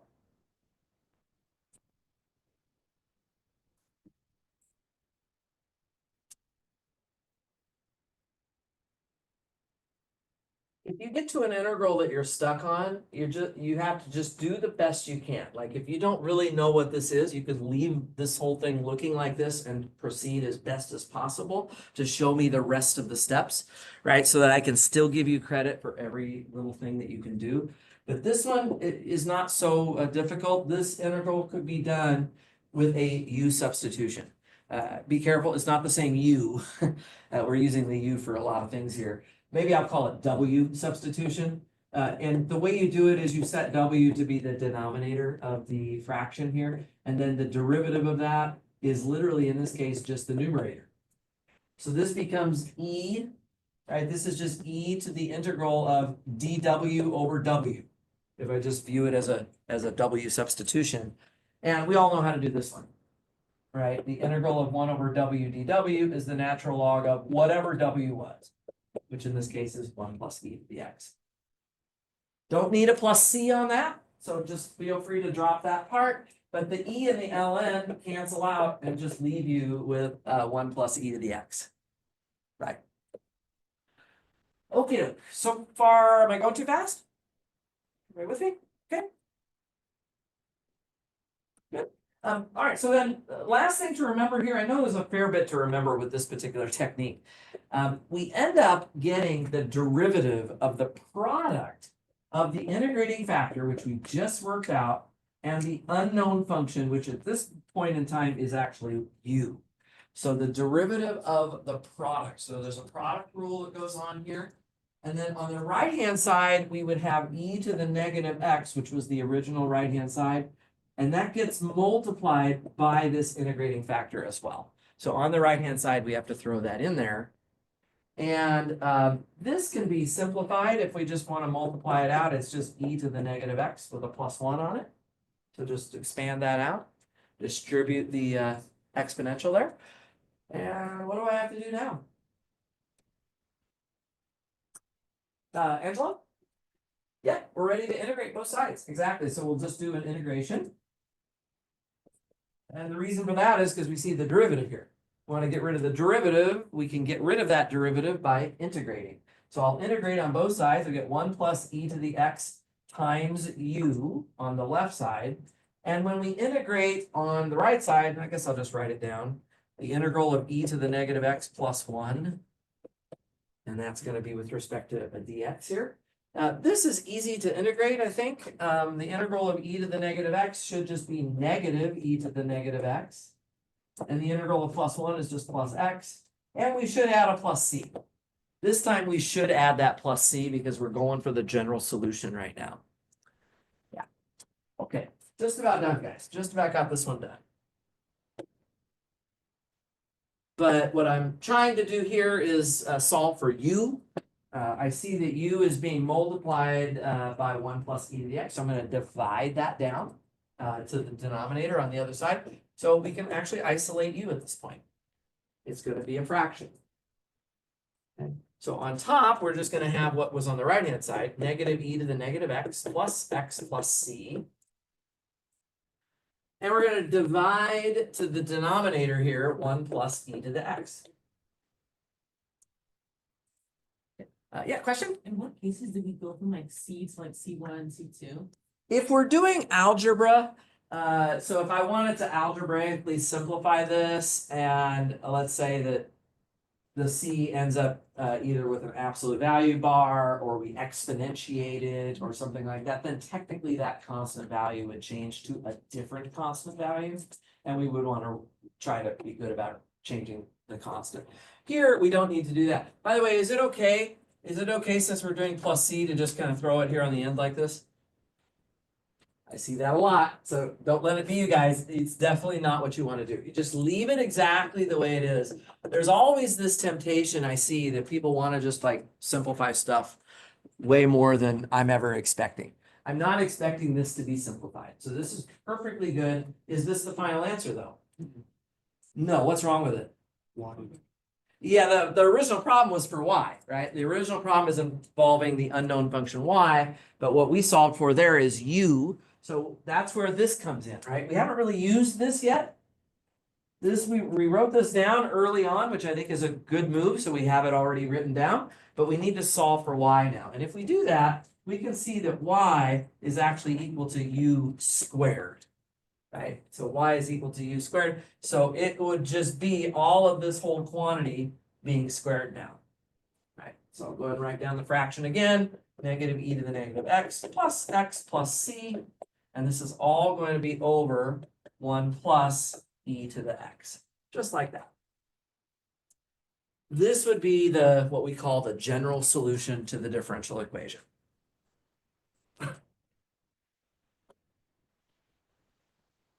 Are there some questions here?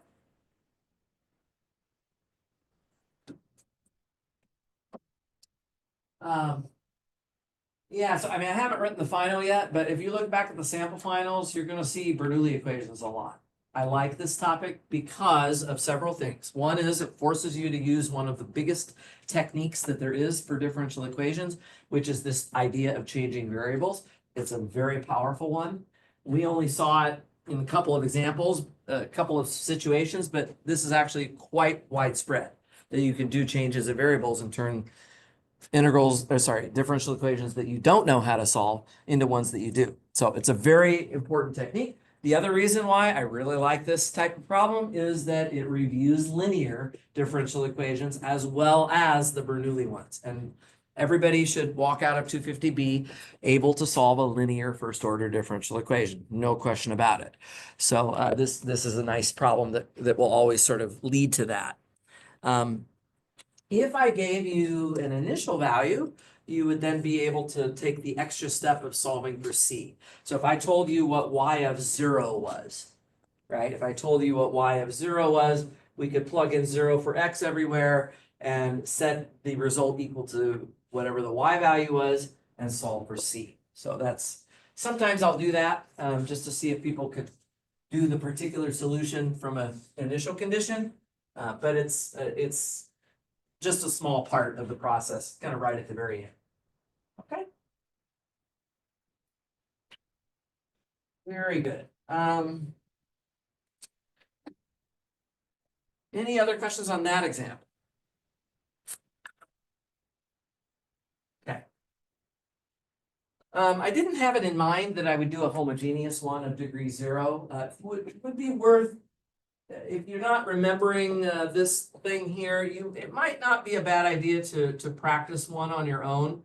The big thing is getting the change of variables right for the homogeneous of degree 0 equations. And we used this formulation of it right here, y equals x times v.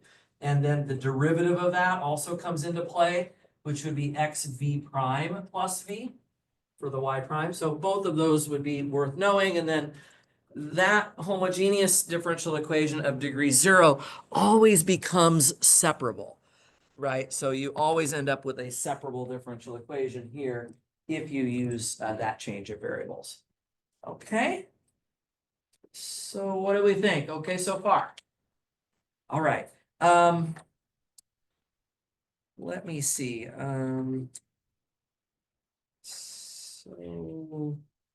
Yeah, let's do a couple of things on inner product spaces. I did some last night, but this isn't a topic that, if you weren't here last night and you haven't reviewed this, it's probably a little bit old in your mind of what this is about.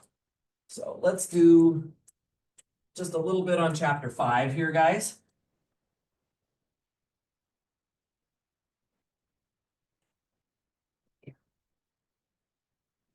Everybody hanging in there okay? Well, it's a busy time. I won't go too long, I promise. I'll try not to be keeping you guys too late. I know everybody needs to get some rest as well. Yeah, so let's go to this example, which I guess is number 4 in my little list of problems right now. So I'm going to verify that if I take V to be C of 0, 1 with the following formula, I'm going to take the inner product of two vectors in V. So I'll take like f and g here. And let's say we're going to do the integral from 0 to 1 of t, f of t, g of t. I'd like to verify that that formula is a valid inner product on V.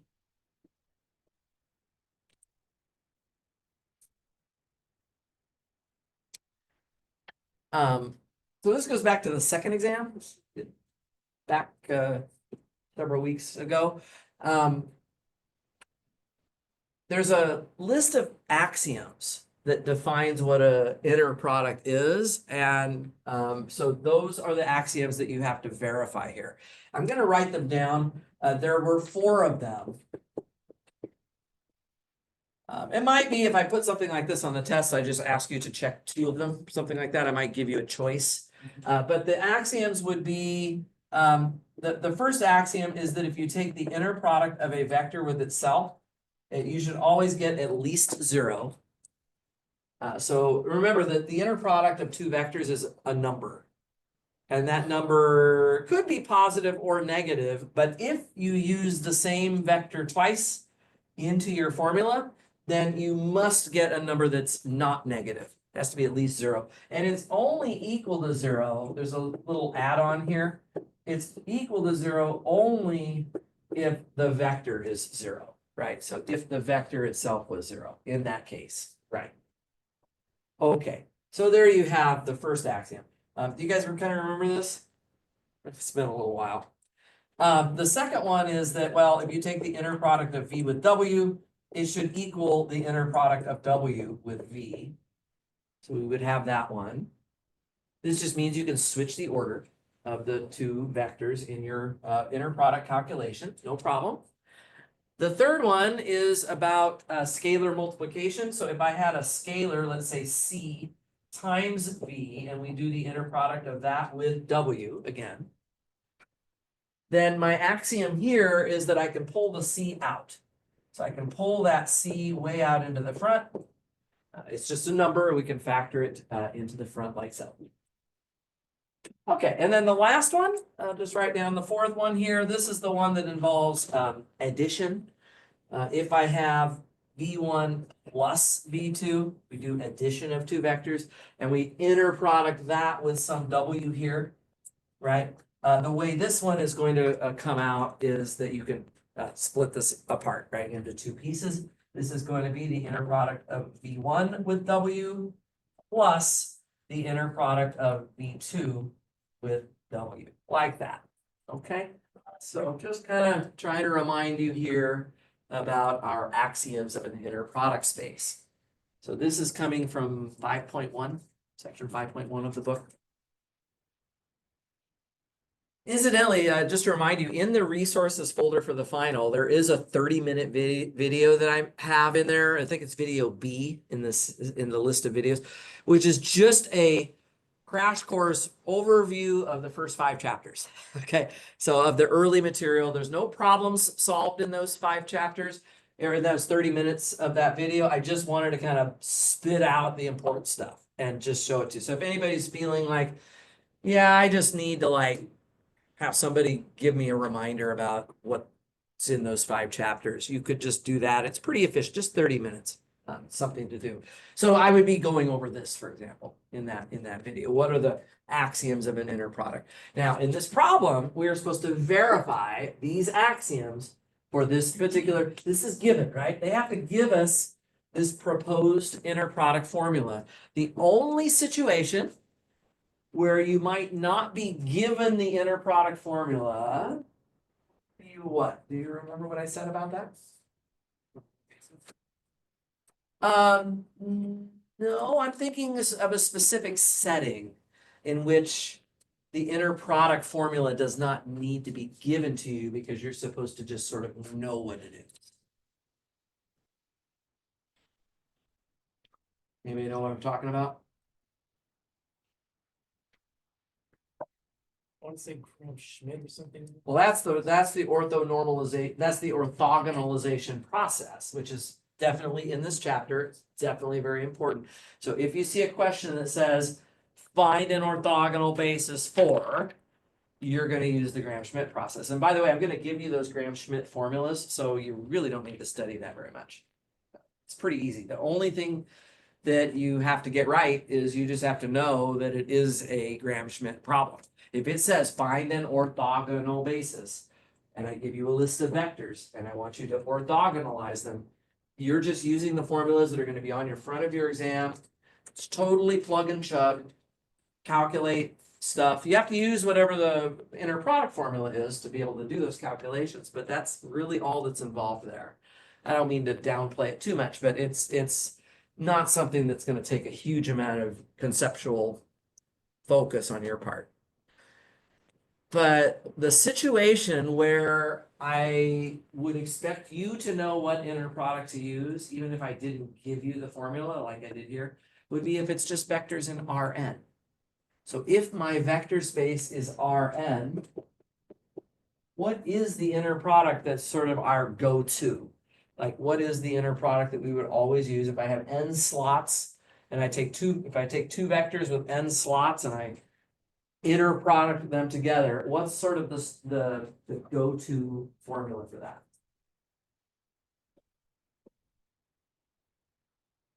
Yes, right. Dot product, yeah, that's what I was looking for. It's just dot product, right? So if I don't give you a formula for the inner product and I say do all this stuff with calculations in Rn on inner product spaces, you're just going to use the dot product unless I give you some other formula to use. In that case, I have to give you the formula, just like I did here. Okay, so I'll generally try to give you the formula. I'm not in the business of trying to be tricky with this. So mostly you're gonna be given this formula and just ask, okay, check the axiom. Verify that is a valid inner product here. So I'm gonna start doing this right now. I'll go ahead and give the first part of this solution. So for part A here, notice in the first axiom, I'm taking the same vector in both positions. So in the notation of what I'm given, that would look like inner product of F with F. So we put the same thing in both slots. And if we just translate that into the right-hand side of the formula, we have an integral from 0 to 1 of f of t times itself times dt. Right.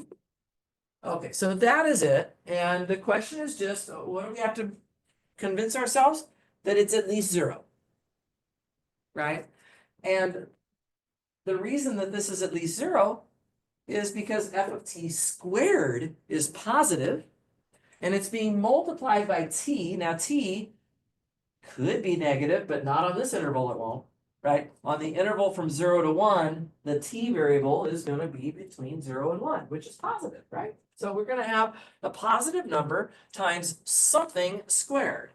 That's going to be greater than or equal to 0. I'm just going to go ahead and point out here that this part inside the integral is greater than or equal to 0.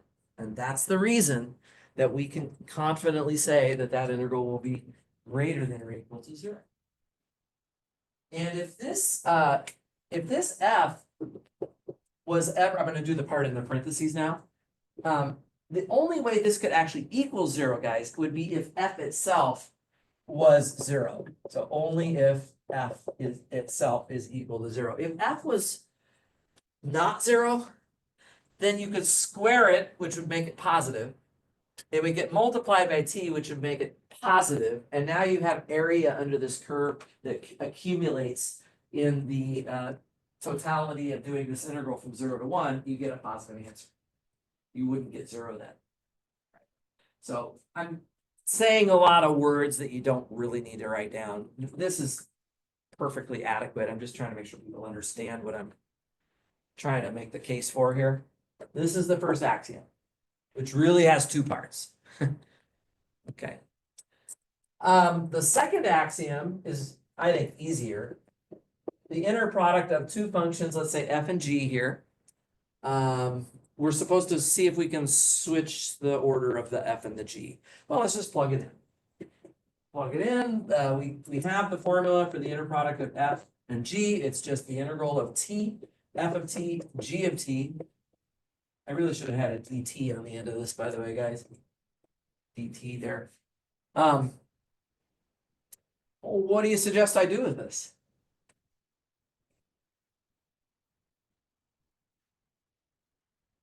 I'm not thinking of anything crazy. Yeah, David? Just swap that. Yeah, just move the positions of the F and the G, because that, after all, is what I'm trying to do. I'm trying to switch the two slots around. So yeah, so you're just going to, I'll go ahead and do it here. You're just gonna put the G of T in front of the F of T. Right, so it's gonna look like the integral of T, G of T, F of T, and that is just the inner product of G with F. Are you noticing again my little white space theme that we kind of used earlier when we were doing linear transformations? It works great for lots of these kinds of things. Okay, so that's the second axiom. Let's do the third one here. The third one is, I might not make you do all four of these, probably I just let you choose some of them, but let's just do one more.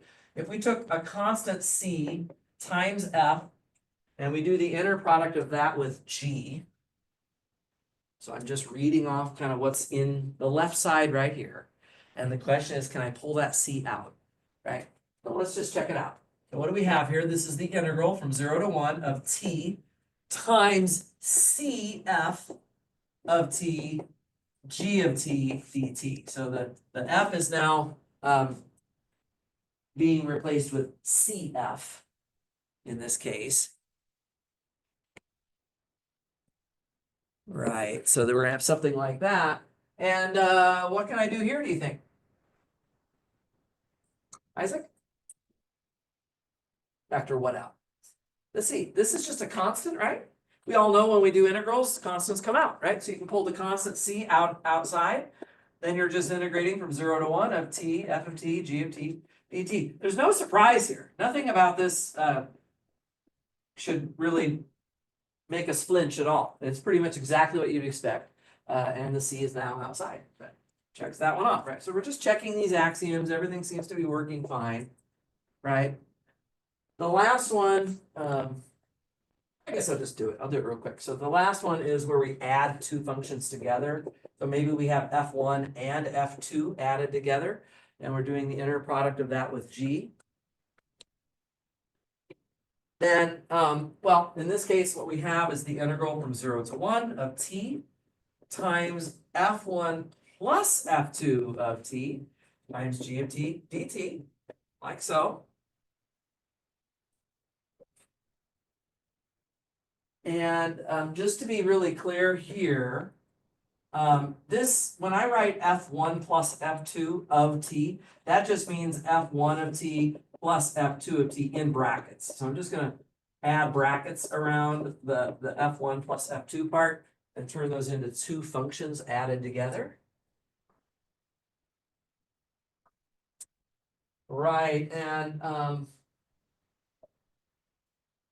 any thoughts about what I might be thinking about doing with that?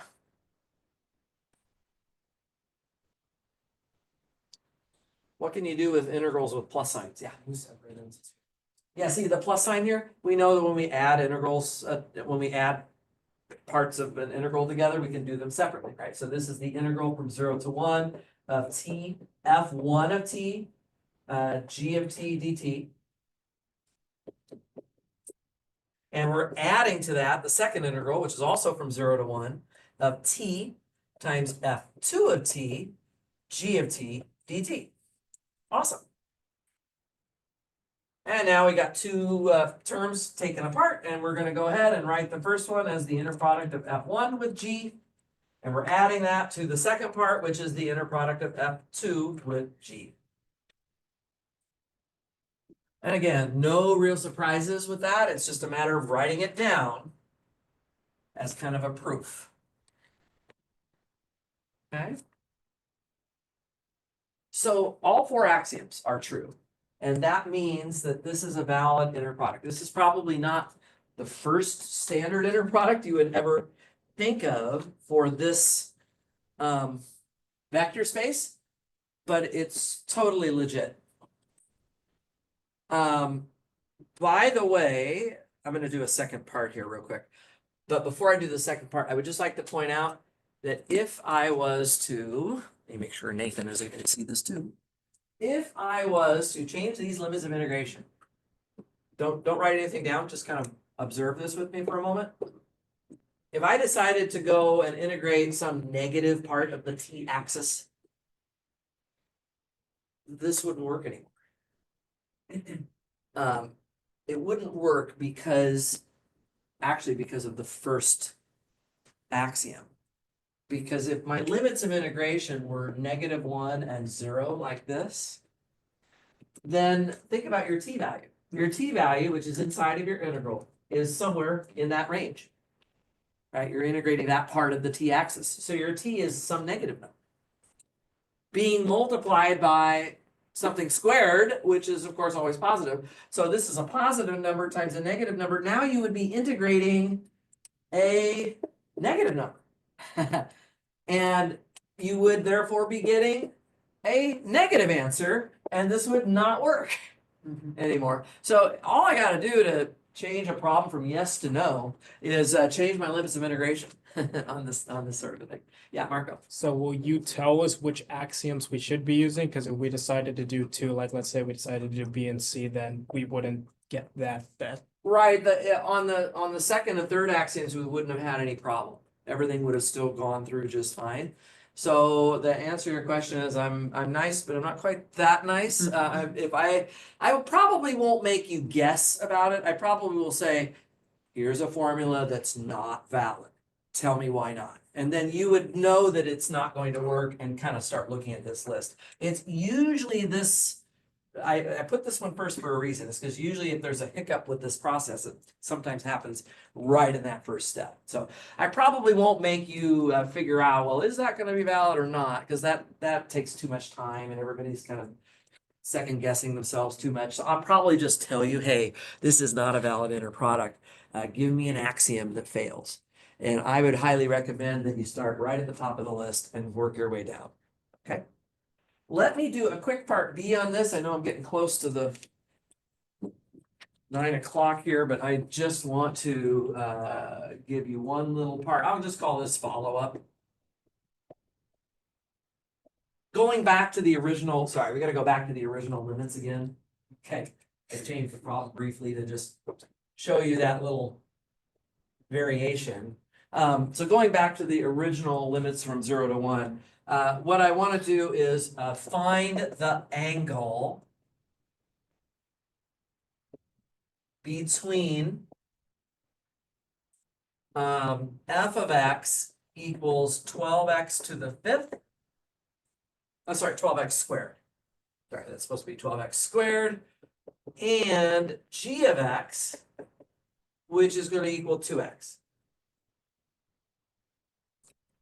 Find the angle between those vectors. Remember, the whole idea of an inner product is that it allows us to talk about geometry in the context of a vector space, even an abstract vector space like this universe of calculus functions. Okay.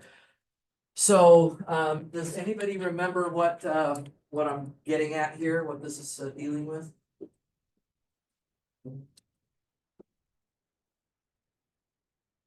Is that not what's with the value and then it's equal to the square root of the axiom? You're kind of in the right ballpark, but let's get a little more precision on it. Yeah, go ahead, Lou. It would be cos theta is equal to Cosine of theta equals, sorry, go ahead. the b of e, so it's the first axiom, how it's written. The inner product. Yeah, so BV over the magnitude of the infinity. I don't think so. It is a fraction. But do we remember? This is one that was motivated from your Calc 3 class. So there was a formula in Calc 3, it would have been done with a dot product, right? Just standard dot product. Do you remember it, Marco?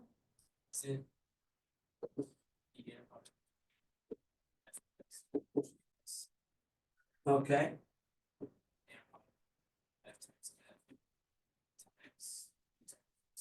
X squared. Yeah, I'm gonna write it in a different notation if you don't mind. I'm gonna use this norm notation, which I'll remind everybody in a second. The norm of a vector, this is a good chance to remind ourselves what that was again. This is the formula that I had in mind, and I know it's been a few weeks, but this one is one that you should make sure you know. Remember that the norm of any vector v is always the square root of the inner product of that vector with itself.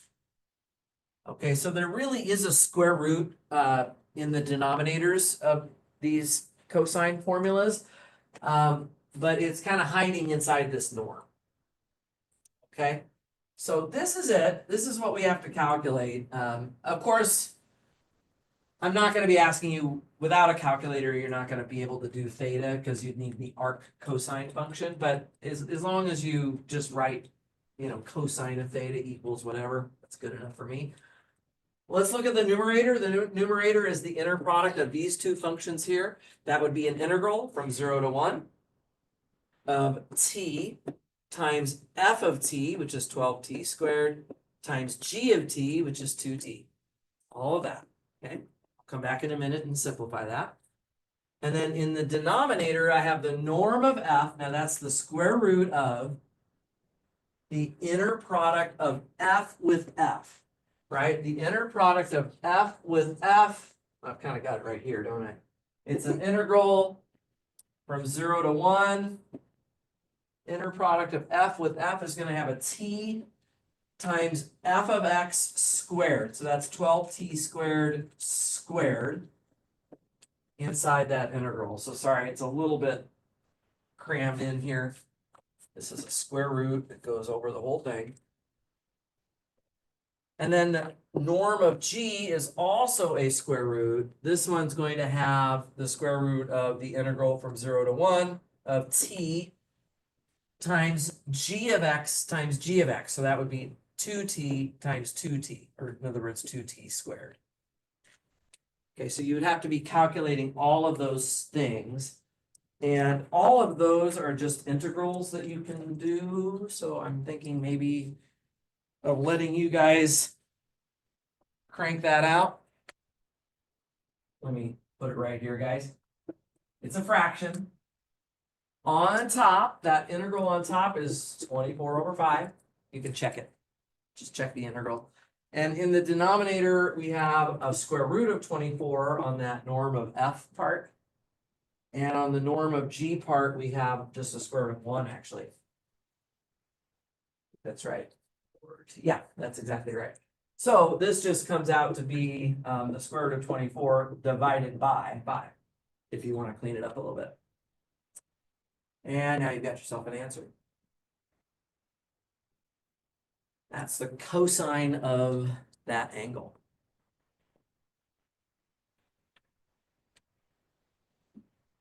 Okay. Questions on that? Yeah, David? For the denominator, are you adding the square root of 24 plus the square root? No, I'm multiplying those. So this is just the square root of 24 alone. Square root of 1 doesn't really need to be there. Square root of 1 is just 1. So this is just radical 24, and I'm taking 24 over radical 24 and putting it as a radical 24 on top. The 5 flips to the bottom. Kind of what I'm doing with that. Yeah, Marco. The square is outside of the integral, but inside the square root. The square is actually inside of this integral. It is happening inside. So what I would have to do here is I would have to write this as the integral from 0 to 1 of 12 squared, which by the way is 144. And then t squared squared is t to the 4th, and there's another t there, which is t to the 5th. And we still haven't even done the integral yet. We're just simplifying the integrand here. And now I'm just going to use the power rule to do this integral. That looks okay? Marco, are you okay with that? Yeah, just transferring. I'm things sorry, I over. jumped all over the board. Yeah. I'm so sorry. Yeah, it's the reason I did this, guys, is because none of this is hard. This is just a power of T integration, easy to do. This is also easy, it's just, it's all happening under the square root. So you do all this work underneath the radical, and then finally you throw a square root on the top of that, right? And you do the same thing here. So you just get a bunch of calculations happening under the radical in both cases. Like here you have, like, look at this, guys. This is just T times 2 squared T squared. Well, that would be 4 T cubed in total.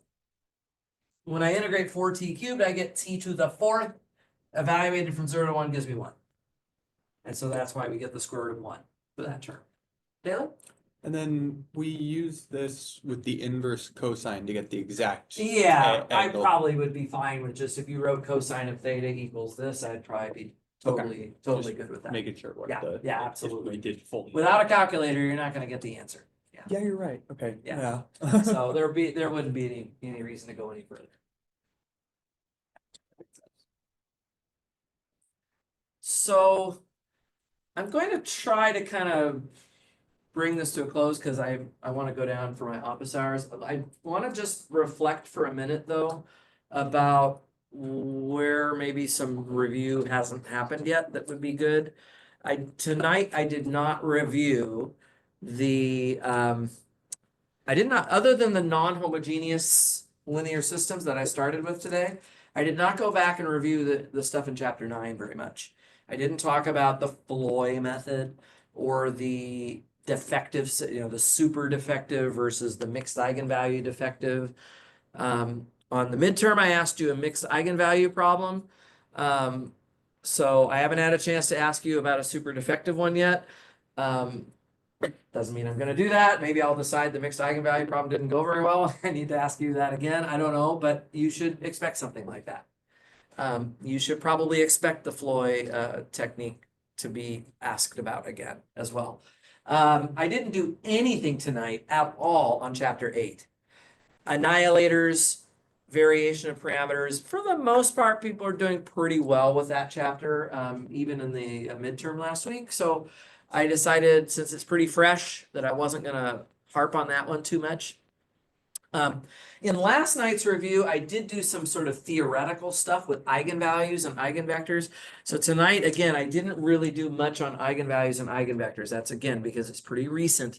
It's pretty fresh in mind. But again, you only know yourself better than any of us, or better than I do. So if your weakest point of the whole semester is, yeah, I can't seem to find the eigenvalues of a matrix, you got to get that squared away, right? Even if I'm not reviewing it here, it doesn't mean it will be on that final, I guarantee it. So even though I'm not reviewing it now, that doesn't mean you don't need to know how to do it. Dave? Sorry if I unique, but you said we should expect also mixing. I didn't talk about mixing problems tonight. All I talked about with chapter 1 were solving these differential equations. By far, this is the most important thing to be able to do. I'm gonna give you the equation for the mixing problems. It's not a likely topic. The reason I say that is because all you're doing is plugging numbers. It's a word problem. I give you a bunch of numbers, you plug them into the formula, and then you're just solving the linear equation. I'd rather just see if you can solve the linear equation. I'm probably not gonna go there. But certainly these 4 main types of differential equations, that's a big deal. I didn't talk much tonight about determinants. Last night I did some theoretical examples. They are in the review session. They're in the videos. It's not that they're not around. In 2 hours, I can only do so much. So things like how do determinants play with transposes? How about with inverses? How about with multiplication? How about with scalars? There's properties about determinants that people should make sure that they know. Determinants are pretty important in this class, right? We use determinants to find the adjoint method for A inverse. So if I want to find the inverse of a matrix, right? This has been a while. It might be worth I would recommend everybody should be able to find an inverse of at least of a 3 by 3 matrix. I would say that's pretty reasonable.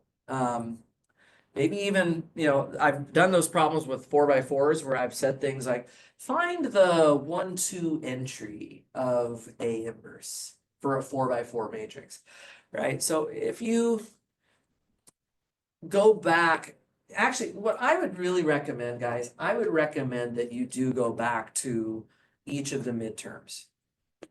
And just browse the questions again, okay? Try not to it's easy to start doing that, and then the first time you come to something you don't know, you're like, okay, I gotta stop everything and figure this out right now. I would take notes on that. I would not stop the process. I would go through, get yourself through all 3 midterms while taking notes on, okay, I need to review the adjoint. I need to review properties of determinants. I need to review how to bust out variables, whatever, right? I need to review null space, row space, column space. Make a list for yourself as you browse these questions from the first midterm, second midterm, third midterm. And then once you've done that, then go back and review those things again. Okay.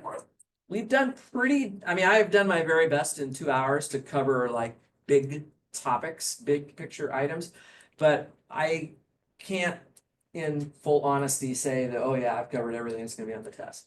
In fact, there's probably quite a few things I have not covered here. So it's gonna take a little bit more effort. For those of you taking the test tomorrow morning, I also want to really encourage you to get a good night's sleep, get some rest, try not to get too stressed out about this. I think that if you've been playing the game pretty well all semester long, you're going to feel hopefully a little bit better about this than it maybe it can feel a little overwhelming, but at the same time, I think a lot of you are better prepared than you probably give yourself credit for. So, write down everything you know on the test. That's my best advice as well. Okay, I think I will is that okay with everybody if I kind of leave a period there? Or is there something else you want me to review? That was good. I tell you what, I'm gonna go down to my office. There's pizza down there. There's microwave. I've got some snacks and stuff like that. Feel free to come hang out. I'll be there till midnight tonight, and I'll take questions. For those of you taking the exam on Thursday, I should be around again on Wednesday afternoon. If you've got some last minute questions for me, then that's also fine. But thanks for coming tonight. I wanted to do this early in the week so people could have time to digest it. All right. Thanks, guys. Yeah. You usually maybe run out of bed or. Oh, no. I'm pretty good at that. I was nearly 4 pages up. Oh, wow. We could always do another review session. I'll take notes from the other ones, though. I hate it. There you go. About one of the finals, it was in the solution, Yeah, sure. but basically this annihilator right here, it's not an annihilator that we have just because it's one of our. It's true. That's right. That's right. So for something like that, you would need to actually use variation parameters. I think that's probably how I. Yeah. So then I just. Yeah, I got dynamics and Yeah, exactly. Good point. I'm just about to head downstairs. Are you waiting for me? I bet you are. Are you? We're gonna go back down to my office. I'm ready to sit down after 2 hours of this. So I'm so sorry. Yeah, this is running just a little late.